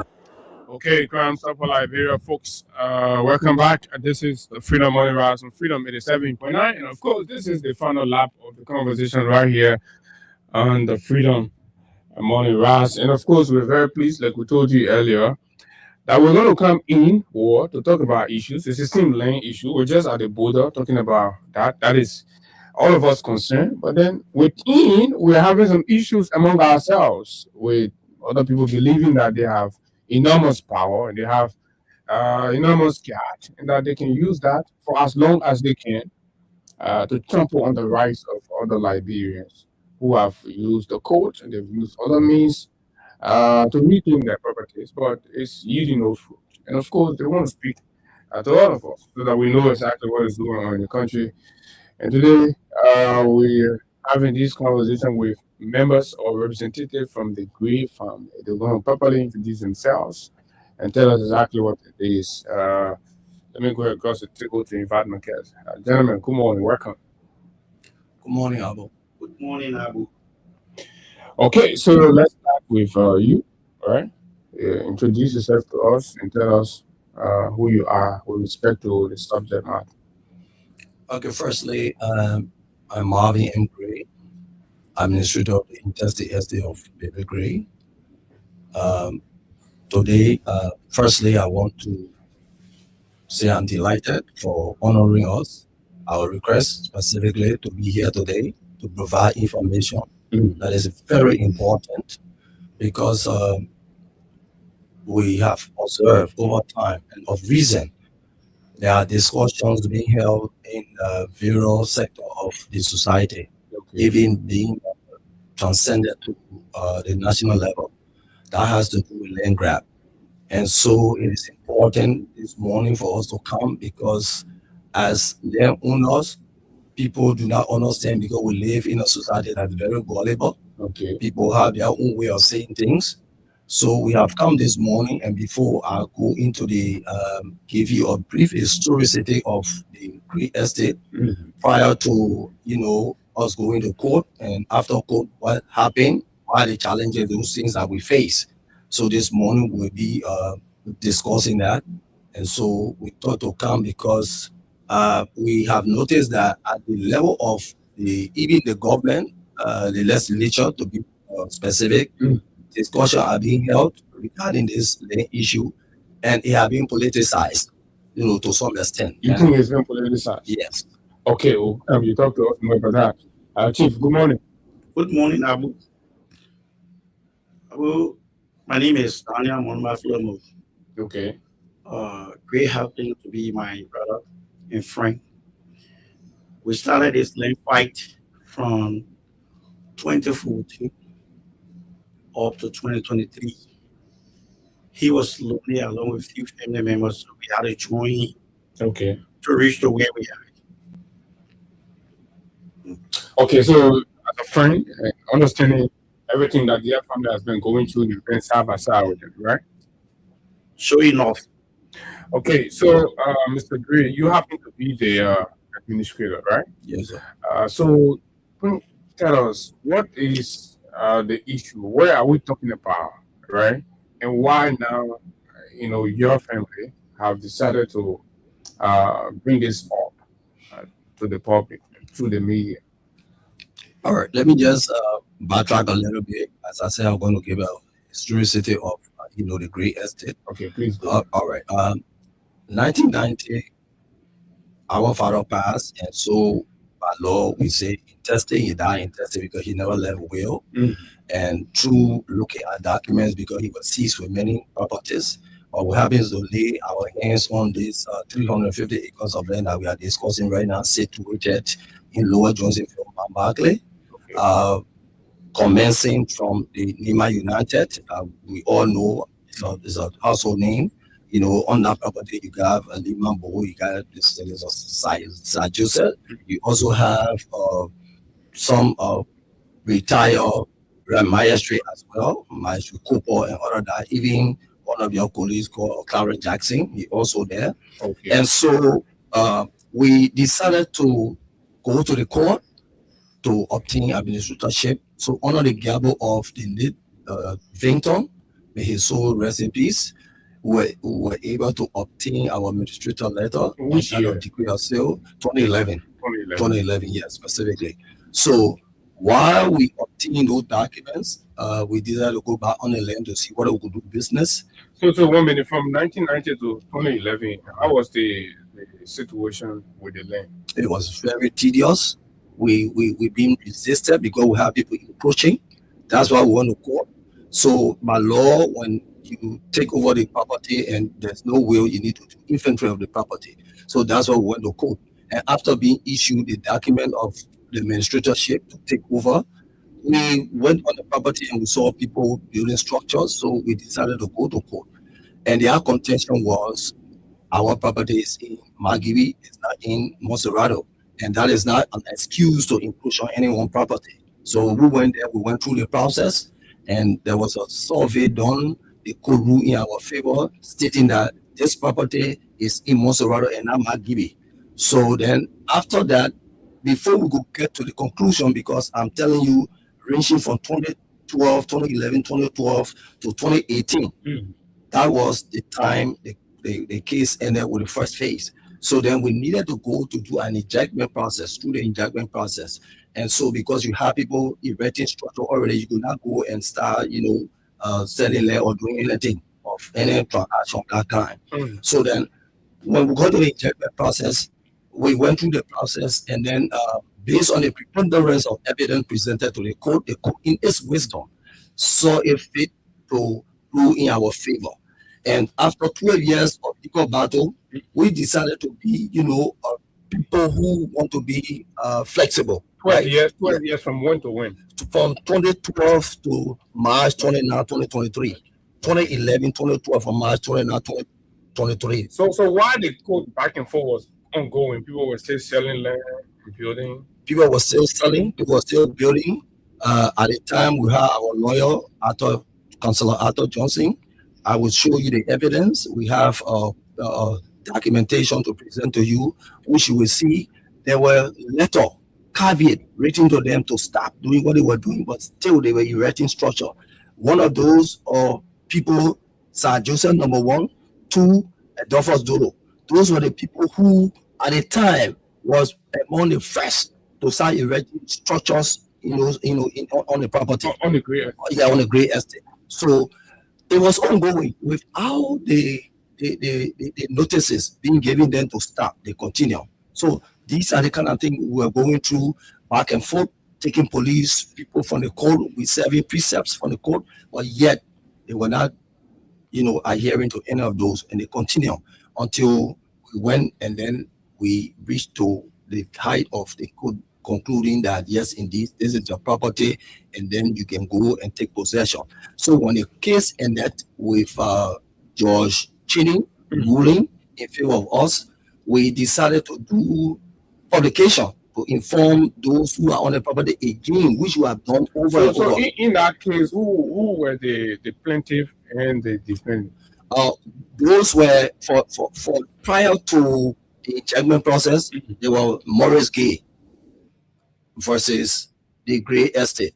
Okay. Yeah. And who is Morris Gay? Morris Gay, he passed now. He's they're the one they have boundary with them. They own 650 acres. So they decided to push on our property, making claims that our property is in Margibi and it is not in Monserrato. That is not something that even you should use to, start encroaching on some other property because their land is in Monserrato.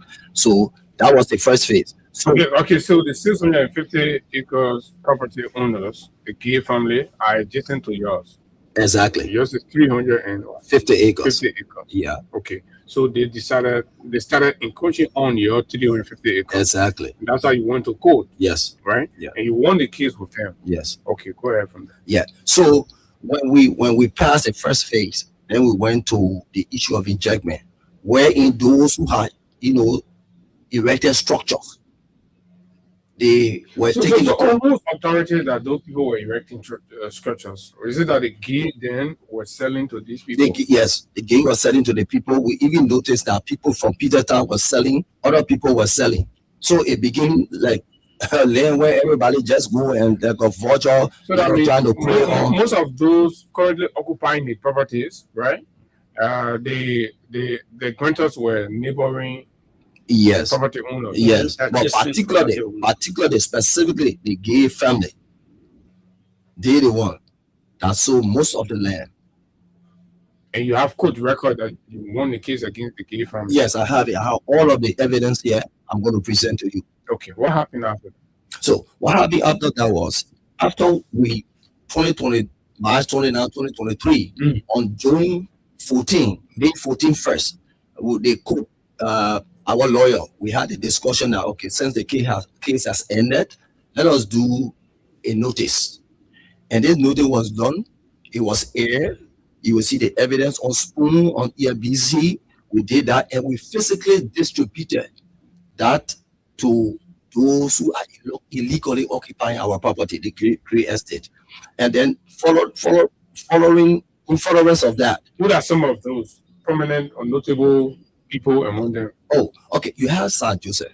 Did you serve Sir Joseph? Yes. So many times. We serve Adolfo Zulu. You even have Lima Bowie on the property. You have Clarence Jackson. You have Josh Iro Cooper. All of those. These are very powerful and notable people in the society. Of course. We have been serving them. But one thing you realize... What has been the response? You show them the court document, you won the case, and it's your property. Yes. So how have they been responding? That's a good question. Okay, what happened is this. We served them. Okay. In return, they didn't show up. But at the time of the second, because I personally did another one as administrator, they were also distributed. We also aired that. So having heard that, some of them came, like Adolfo Zuru came. He came forward. But what I noticed was they are not honest. Adolfo Zuru came. He said, "Oh, I didn't know anything. Nobody told me anything." But he had forgotten that I personally have been going on the ground, serving precepts from the court. So I knew that he had been receiving it, and some of the statements that he made, I reminded him in the office of the legal counsel, Councilor Taylor, Milton Taylor. So he said, "Okay, I transgressed, against you, but I just want to apologize. I want to talk about my property." So then the procedure was to go back and then do appraisal, because we cannot determine how much the property costs. We need to, get a higher team now, professionally trained, to tell us how much the property costs. So we did that. But to our surprise, one day the lawyer called him, Senator Honorable Dolo, we have not heard from you. We should be going there to do the last part of the evaluation. To my surprise, he didn't know I was there, but then he said, "Oh, I'm not interested." The first time we met, we had a meeting. Mr. Green, he respected me. He didn't shake my hand. So, I mean, I was kind of surprised. Why will you come to a table for discussion that has to do with your property? And then it's like, the friendship thing, I'm supposed to shake your hand. I was not. So, at last, he said he was not interested. And since then, he just went cool. Sir Joseph, we have been serving him. Okay, for Dodo, is the property that he's building now Nimba United? Exactly. When he got his stadium, yes. When he got his stadium, he building a house. I don't know, something like a dream house or so. What he building, the football stadium, the practice pitch, the pitch itself. He had a water factory and all of that. Meaning that land does not belong to him? No, it doesn't. The land belongs to you. It was bought fraudulently. I would say that fraudulently. But these are very powerful people. How come they do not know, right, the ownership of this property and they go there? What do you think? Is it that they abuse the power, the fact that they're very connected and they're powerful people?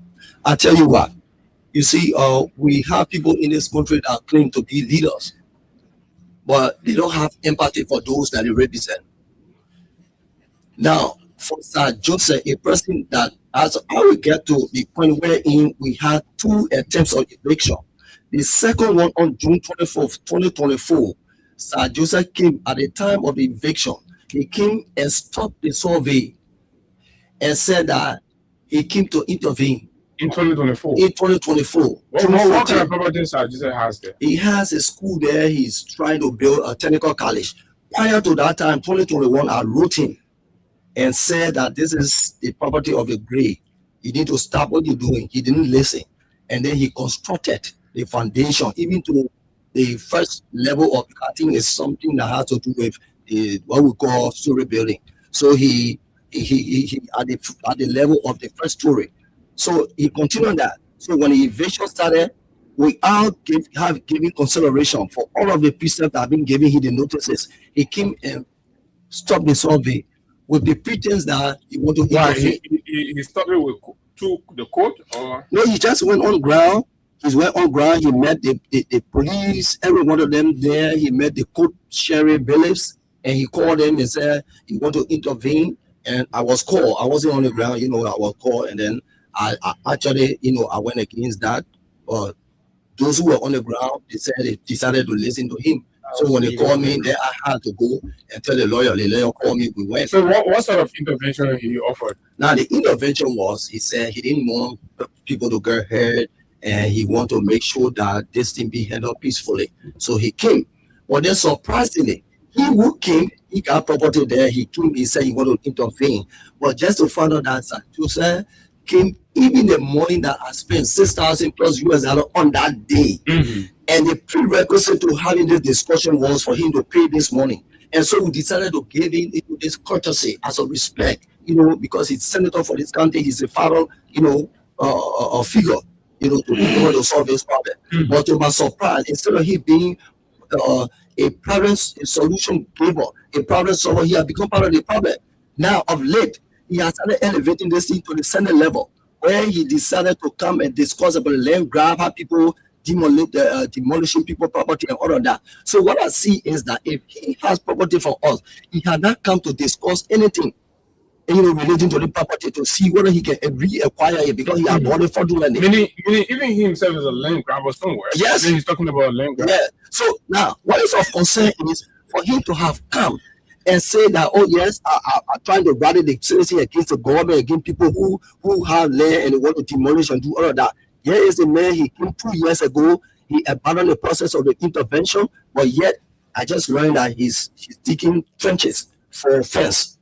On the same property? On the same property. Okay, let's hear what Daniel has. Daniel, you've been following. So on that fateful day of the eviction, I was hailing the eviction process right around the Adolfo Dulu structure, where until saw him with in his white jeep.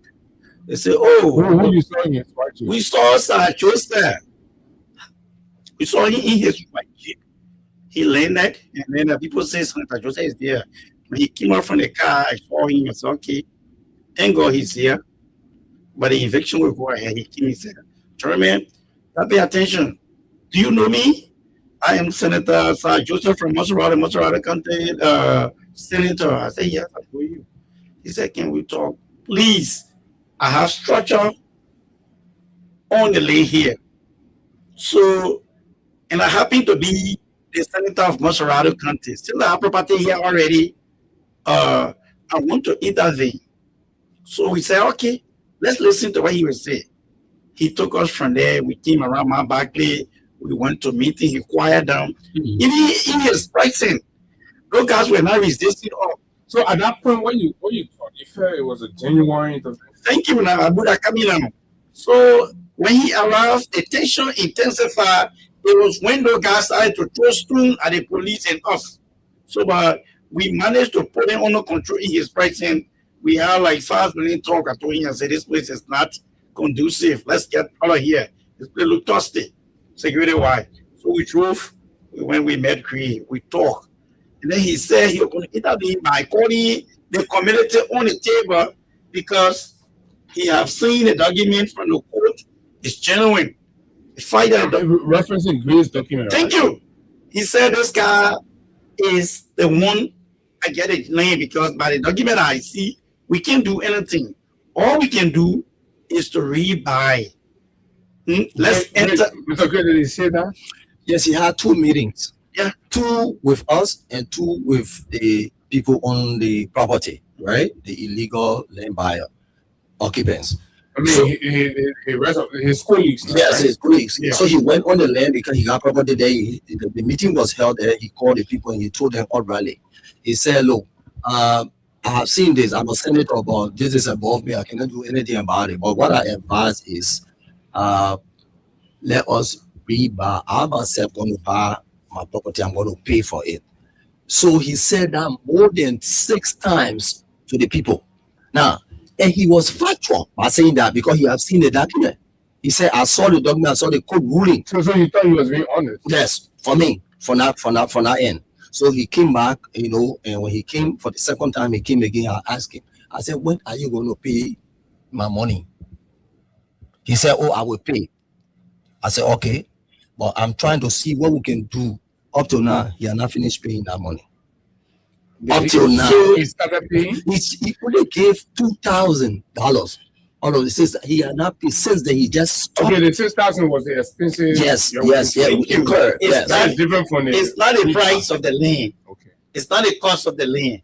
This 6,000 USD we're talking about is the expense we incur at the time mobilizing sheriff, police, and moving manpower for the eviction. And he can thwart the process. So we told him, before we negotiate with you, you first pay us our expenses. He agreed. So Joseph, I hate to talk about him because he's very deceptive. When you see him, you think that he have a decent personality, but he's not looking like that in heart. He fooled us. Okay? I knew it. I was handling the operation. And he be a Kingston, I be a normal from the back I wrote in between. Gray wanted to talk. Gray said, this is dangerous. I think, but this man just came to waste our time. I said, no, Gray, give me no chance. Let's see what will come. The fire, the man have property here, and he's in the community, and he said he want to negotiate. I think this is a good channel that we can use to amicably resolve this situation. So, but have you followed up with him since? This man does not even answer phone. Let me just tell you something. But he has office. He got office. I visited his office more than 3 times. The 4th one, Gray and myself went there. We spent a whole day sitting. When he came out, he said we should join behind him and go to Johnsonville. From Johnsonville, before we go to my back to go to one lane. Who life you going to go race? Who life you going to go race? So you decline. We didn't follow him. We saw it as disrespect. Total disrespect to us. You are obligated to us. We are asking you to come so that we can sit and talk. You said, come to my office. Chris said, no, we should not go. I convinced Chris. I said, let's go. This guy is busy working. So let's give him the benefit of the doubt. So why do you think he changed from a man wanting to resolve the thing, settle the thing by rebuying? Why do you think he changed from that? Thank you, Abu. This man took the lion portion of this man land. He got it. He doesn't want to pay for it. If a pressure is done today, he got lot to pay. But we ain't even talking about that negotiation first. But you have a series of meetings with these people that occupy their land, and then told them that this guy owned the land. Okay, you already convinced the people. They put salary to what? Gave him based on something. He said, I am not above the law. The law is the law. That's what he said then. That's what he said. He told the people, he said, I can't do anything about it. The court gave possession to these people. They won the case. The only thing we can do is to talk to Chris so that he can come down and then try to see how we can rebuy. People started calling us. So Joseph left and went to America for more than 3 months. He came back. We started calling him again. But this man is the senator of the county, and in fact, he has even established a political party. He wants to be president of the country and all of that. And these are very disturbing development. And, I mean, at that level, it should be a problem solver. It should be a man in a society that's igniting peace and understanding among the people, but to be perpetuator of land grab and all of those. Even coming to the radio was the last decision we decided to take. Okay, can you imagine? Since 2024, we've been on this. in Sir Joseph, okay, we decided not to use the airway, but we have used every means to make sure that Sir Joseph listened to us because he the one start our eviction. He refused. Okay, Sir Joseph. So how do you view his action? His action, is it that he's basically trying to take advantage, or that's why he doesn't want to come back to you? He's a complete crook. You see him as a decent member, he's a crook in nature. This guy, we are even told that this is not the only issue that he has. He just go to America, grab people money, and can't say, I'm going to go build schoolhouses for my people in Liberia. They give him money, he can't deposit the money in his own account and trying to cook or cohesion, taking people name and erecting buildings on it. Yeah, so Abu, what is more concerning is a lawmaker, a certain lawmaker, a person who representing people. When there is a problem, he should be the one trying to find remedy, right? Especially within a conference, a district, or at the county level. But this is a person who is a lawmaker or has been known to be a lawbreaker. A lawmaker being a lawbreaker. Because because he doesn't respect the court order. He doesn't respect the ruling. He respected, and he came to you and he said he respected, he called the other people and told you that he respected the code that they were going to. I'm interested in what change, what you formed the change. Yeah. From wanting to repass and then putting all this resistant posture. That is what make you to know that an actual intent is being portrayed by the way he behaved. Now, he came under the disguise that he want to, mediate, between we and the people to bring peace. But this is the man who who said that he was coming to mediate between we and the people, but seeing his action. He's the one going against the law. Why will you go and start digging trenches after 2 years? You are aware of the court ruling. You didn't come to buy the land. You didn't even negotiate. But then you are digging trenches. Why is that? So right now, as we speak, he's trying to erect fence. Yes. That's why he's trying to very disputed property. The very disputed property that he has not paid for. Yeah, that's a perspective from which I'm speaking. And this is why it is. Why will you, as a lawmaker, be breaking the law? And you should be with somebody who will try to educate people about the law. Say, don't do this, do this. But God, here you are because of power. Now, this is not an issue of politics. People will not use our property to come and politicize issue. That indeed, he went to the house, enough is enough. So he brought out the issue of land grab and all of that. Now, you know what he's trying to do? There's a man who is taking people's property by his power, using his power, trying to insult people. Because if you say people should come and demonstrate against government, against land grabbing, and you are on someone's land and you are not paid for it, you are not negotiating for it whatsoever. Maybe he is aware that people like you who want to go and reclaim your land, and then you be considered as land grabber, trying to rally that very community against you. Don't you see it that way? That's why I'm going. That's why I'm leading to. That's what you see what's happening. There's a reason why we are here today. Because he's on a land that he did not acquire the right way, and knowing fully well that people are coming to claim their land now, they're going to the court, that you could be going there, and then you want to rally the people. Abu, you are right. This is what he's trying to do. And his action is a threat for national security in Liberia. Because sooner or later, places that he erecting buildings and taking people, that when people come here, you'll fight them. Even telling people, going as far as telling people, you'll find weapon, you'll find single barrel and all that thing. Really? A covenant of Joseph, of Sir Joseph, I'm going to think about me evicting people from their land. If it is me, I will fire the person with arm. But we don't know this. We don't know the senator to be like that. This presidential hopeful. When you see him outside, it doesn't look like. So the surface is the one that gave a good photo of him. But the internal is bad. The way he think about people. He came to cook us. While we are waiting for him for all the dialogue, he's building his structure in slow motion. That's being a cook person. Okay? And I tell you what happened. His action has given people the ground because come forward. Exactly, that's what I'm coming to, right? So beyond Sana, the rest of the other people, I know at this point several other families have inherited that, taking over that place and they built. So are they coming for any other family coming? Oh, Mr. Gray, we see that the court have already legitimately established that you are the owner.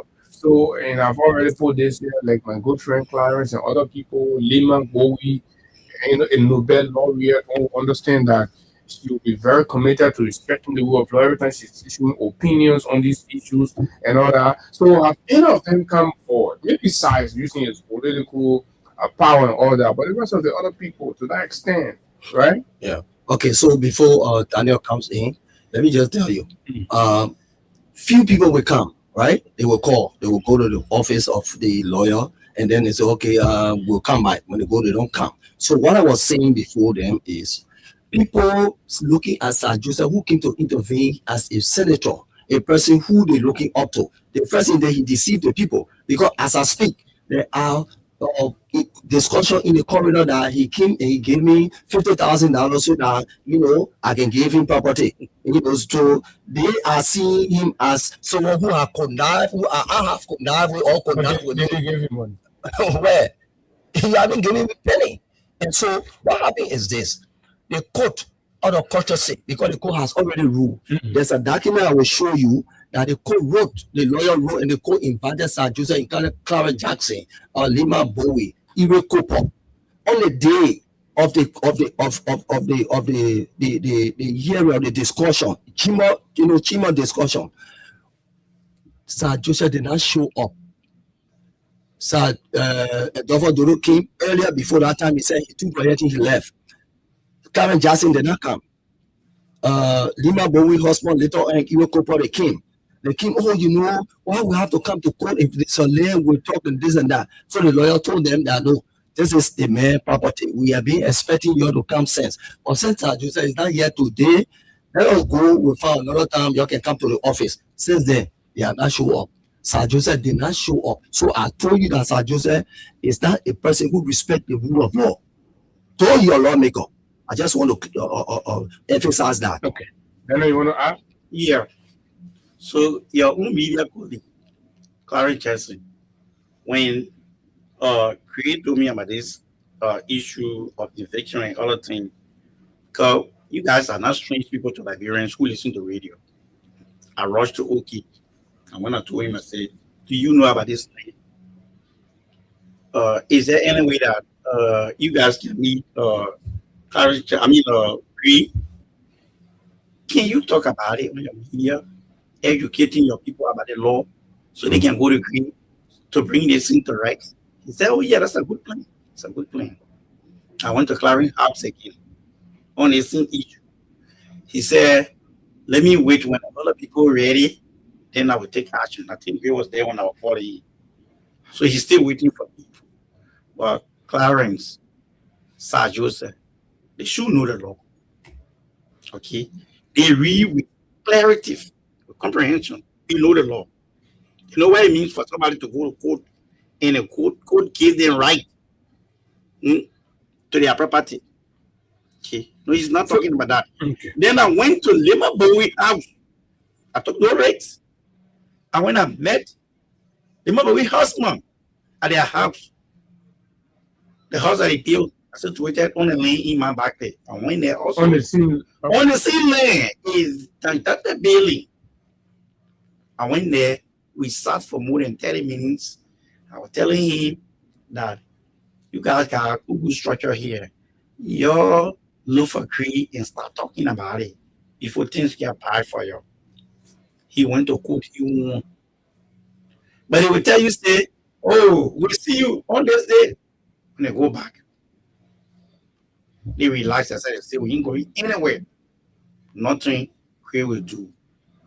But they are doing these things because they are looking at Sir Joseph, who work in government, who's supposed to know the law. And then he's trying to infringe on Grace's right from his land. But these are all prominent people in their own right. What do you think their actions will be influenced by, sir? Like Lima? Because it is taking the matter to the national legislature, trying to politicize it. Okay, Instead of him finding way to bring the community together so they can talk to agree, but he's asking the government to stop to deprive legitimate land owners from their land. Okay. Okay. So let's just give a picture of how many households will be on that land. If you have any kind of rough data, just to paint a picture in the heads of the people, they stretch, how many families, probably if you're intending on eviction right now, how many will be affected? Take upon that, great. You have household of over 200. Over 200 households. Yes. That's a lot. Yes. The entire place is being occupied. And since 2022, you got your mandate to move in. What's been holding you? Now, this is the issue, right?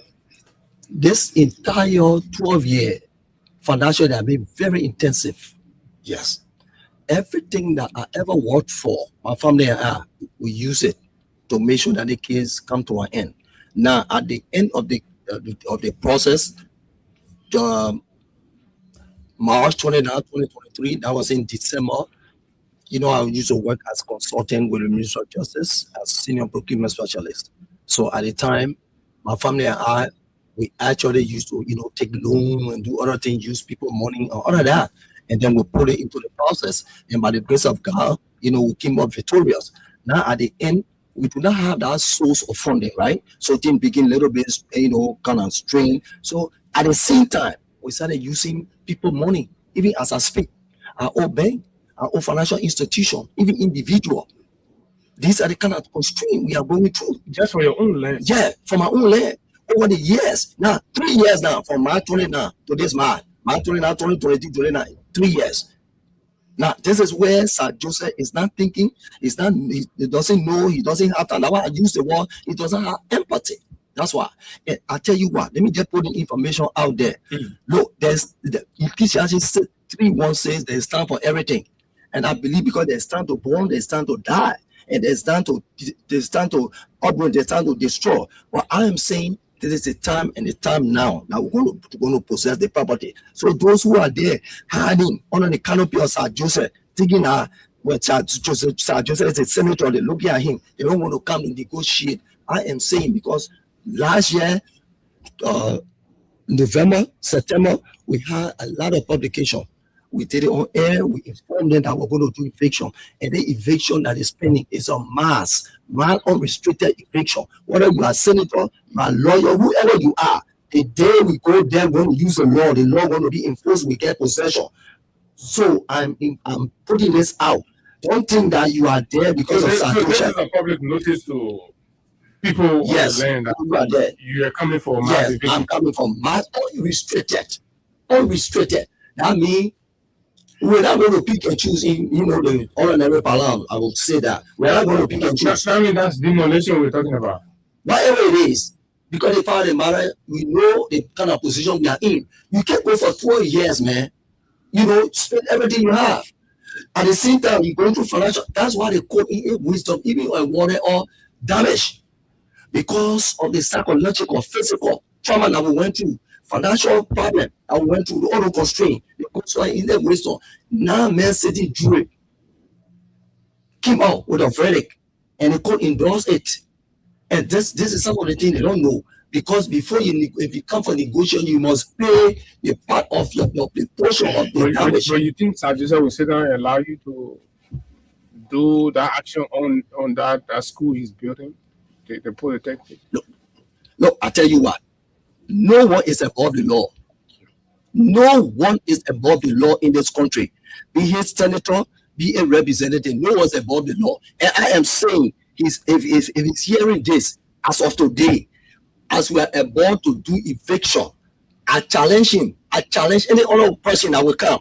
What are those days where they used to take people land? They are drove for Doro. During the Taylor era time, they take people land. And they think that when they take people land, they will go free. But I am saying this land, you will not take it. Sir Joseph will not take it, a Doro will not take it. Any other person, every inch of that land will claim it through the law. Okay, we're about to go to the phone lines. Let's Abu. We are ready and ready. Not just ready, but very ready. for Sir Joseph and his surrogate occupy that land illegally. We'll be talking to them. They don't listen to us. You hear me? Then the remnants, the weaker ones that have money are waiting for October to start it. But we can assure them that October will be very late. If they want us to ride, sooner or later we are preparing a train, we all will ride. Because you have the good people already. Yes, we are ready. We've been getting up. We have tried to talk to them by all means to come to our call so that will be a peaceful settlement. They refuse. Since they refuse, we use the court order to cap at anybody that is on our way. Okay. No exception. Sir Joseph come, we clear him out and get our land. Like somebody said, guys, not making new land. Of course, we are cleaning their land. 0776 104 500 plus 22 500 are the numbers to call. Johnsonville, Mount Barkley area, another issue. And of course, Montserrat County Senator is wrapped all around this one. And of course, he's being considered the mayor shielding. And it is believed that because of his desire to protect that property, that's why he has gone to the Senate to say, citizens should rally and defend and go against people trying to claim that land. When he himself is an occupier of a land that he did not acquire legally, or there is no law to establish that. Hello, good morning. Good morning. Richard Dennis, the media practitioner from Witness Radio and Montserrat News TV. Go ahead. All right. I think I'm listening to the guys. We have a very good case. I think they have suffered a lot, depending on someone who they trusted someone that who have at least work on their behalf, but unfortunately it went the other way.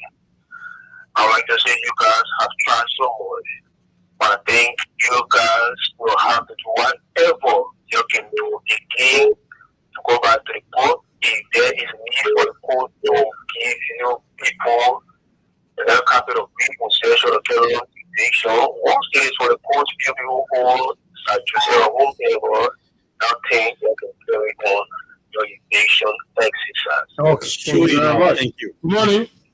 Yeah, good morning, my dear brother and friend. How are you? Yeah, okay. Let's hear you. What's your name?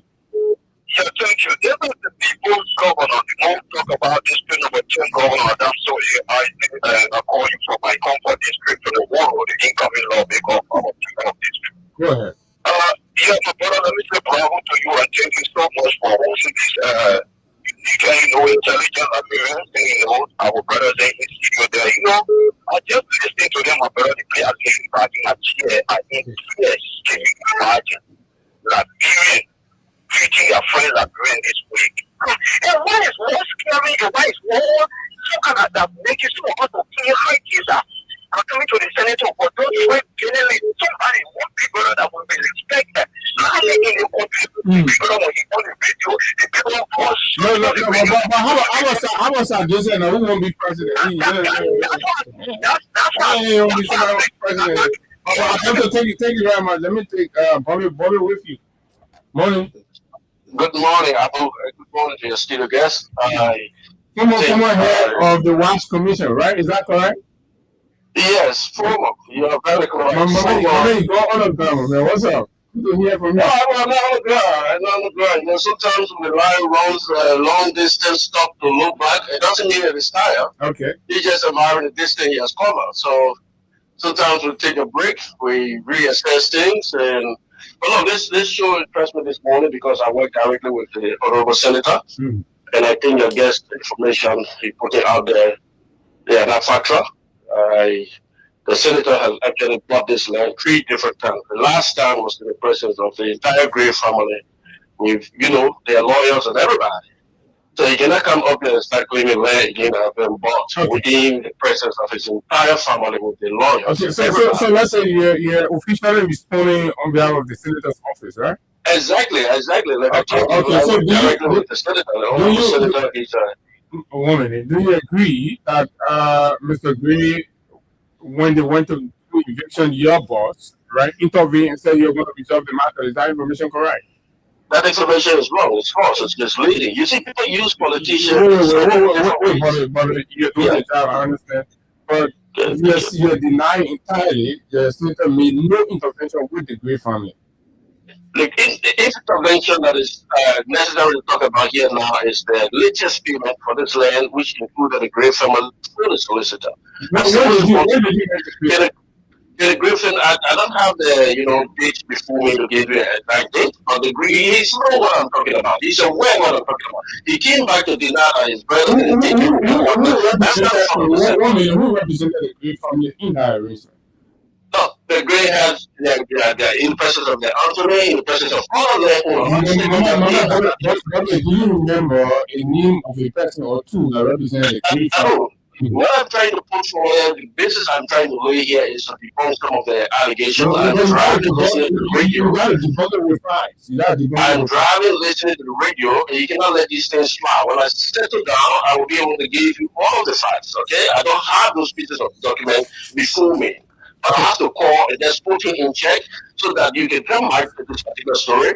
Everything you put out there to the public is just using the politician repetition to give sentiment. And this is wrong. We gotta stop this. When you are going out there, you gotta lay the principle. Who was the lawyer your office dealt to? I just told you I will give you all of the facts. I'm driving you get information. You call the radio. I must be able to interject at this point to let you know that the information the guys put. Come with your pieces. Thank you very much. Thank you. I will do that. Okay. Have a good day. Thank you very much. Okay, so let's continue with the course. Good morning. Good morning. And I wanted to monitor the family and for numerous contributions to our society.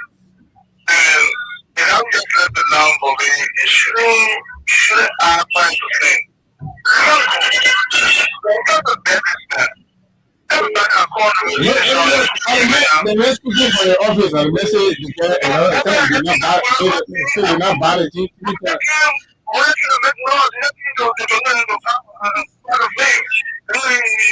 we're not doing the job. If you disagree with the man, you can disagree with the man. But you say the man can't. We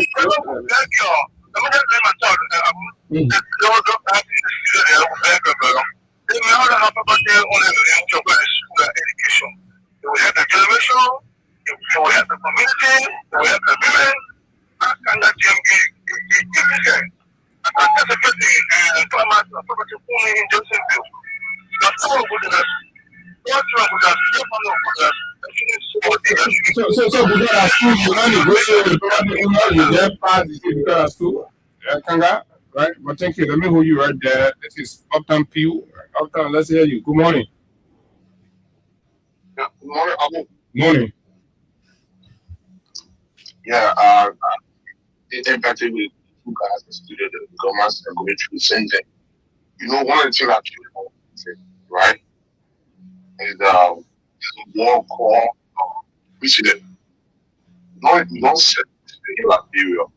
That's why children go on concrete until a kid and know nothing about the history of men in Africa that look like green tea and talk for 2 weeks. Okay? You know what people make mistake, they make a mistake no matter what. The only thing you go to, right? The next man, right, they will make that same mistake. That's why you see in the West, the nation has started for business everything. Every day, law changed in the Western world. And the reason why law changed everything is because people don't want to make these mistakes in future to come. But then Africa is Liberia. Okay. Yeah. All right, Peter. Thank you very much. More local calls. That's the queue. Good morning. Morning. Yeah, good morning to people and my family, and good morning to my historic people. The name remains constant and also here, Kamara, once again, Brother Cherry. I want to speak on the land dispute between Honorable Sir Joseph and that of Atofo, Joe, and the third character. I mean, I know repression. So, I was president yesterday, the pastor, addressing the nation as all establishing new land. We agree. But the same is important to become president in his country.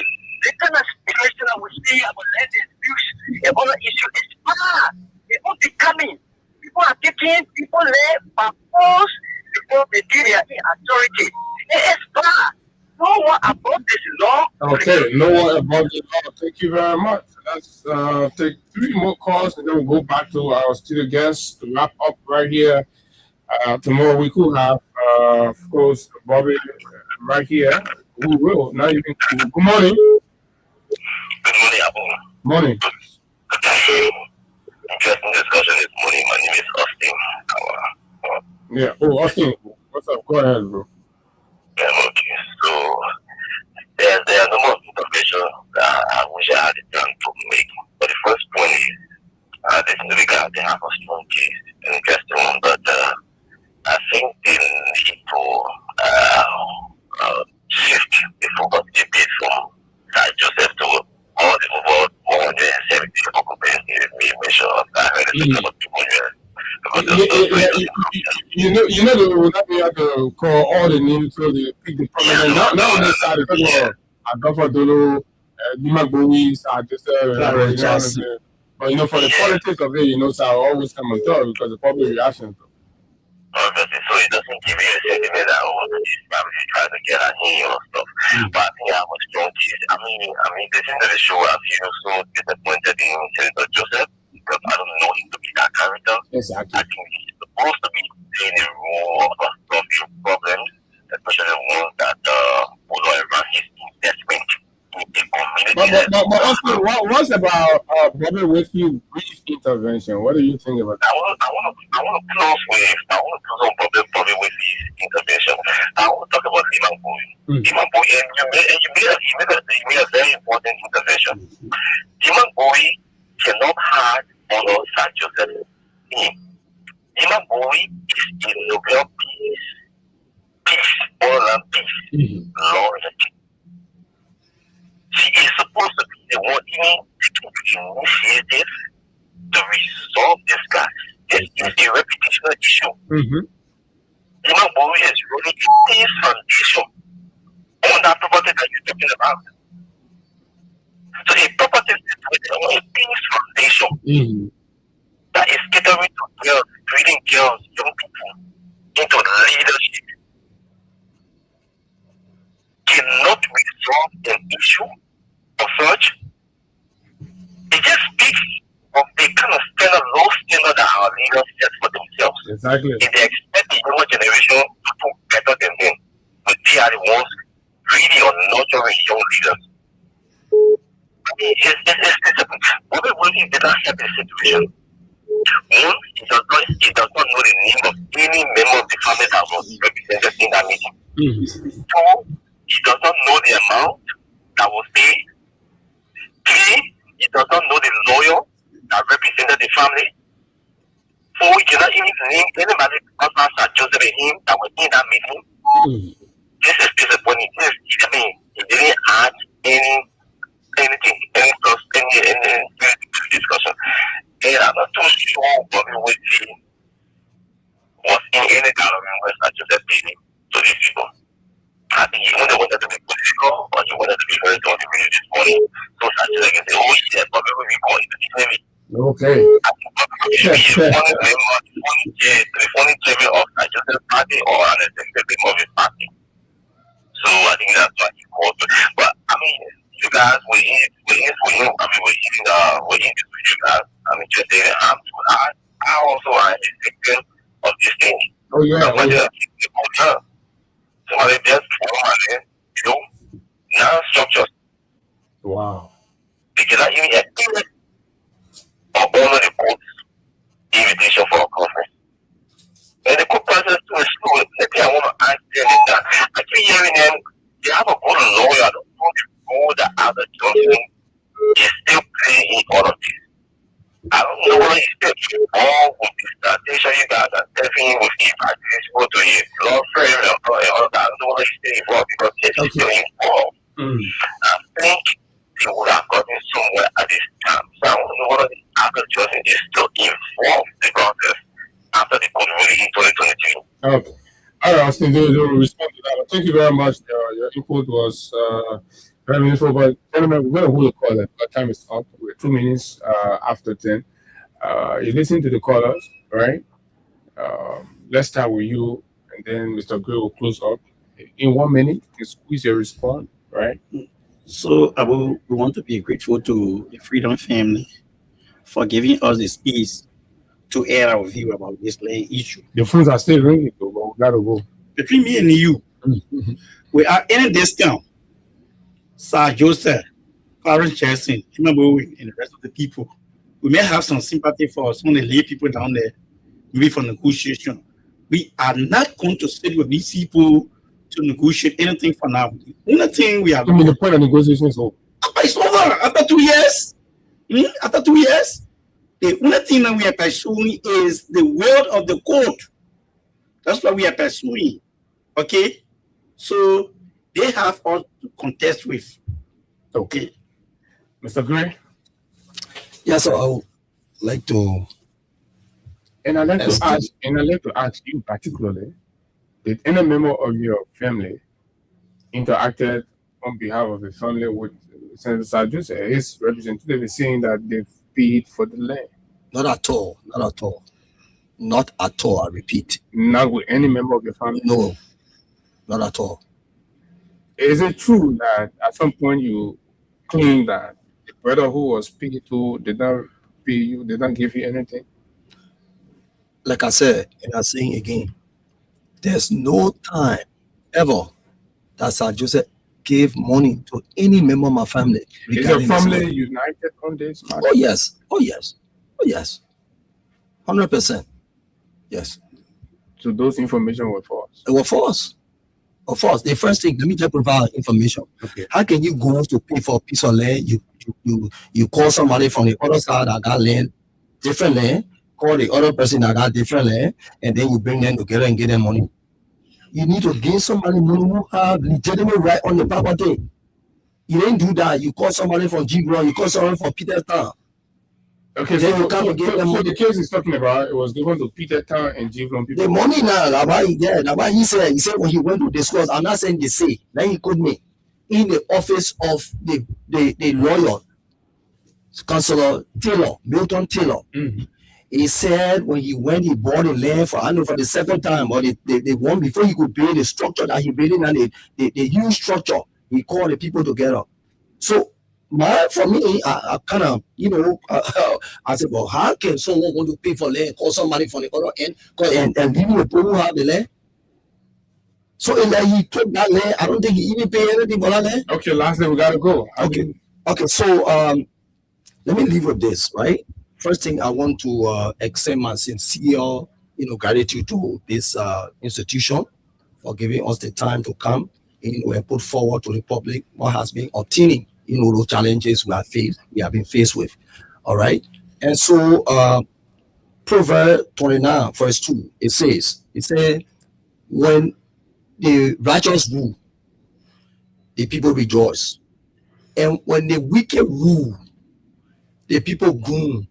That is what happening. You see us here today, we are complaining because people who are in power, they are suppressing people. They are denying people of their inheritance, and these are people that do not have empathy. But I want to say, look, to everything there's a time, there's a season, right? And this is the time, this is the season. Those who are on the property think that, when we go there, they try to riot, they try to do this, try to do that, bring up violence. I will say to them, anyone, I said in the notices that I put out the other day, last year, right? November, December, a lot of notices. I got a copy, I'll give it to you, right? If they think that they can rely on that to stay on the property and withhold our property illegally, I want to tell them that they got something awaiting them that they will never forget. It will be indelible. Let me just say that. Okay, thank you. Thank you very much. Of course, he is the administrator of the interstate estate of the late Gray, right? Bob Gray, right? Bobby Gray there in the Mount Barkley, Johnsonville area. My name is Abu Sherry. This has been the Freedom Money Rise on Freedom 87.9. Until we see you tomorrow, do have a wonderful time. Bye bye. When they were coming, they said they were liberator, but when they came here, they changed their mind.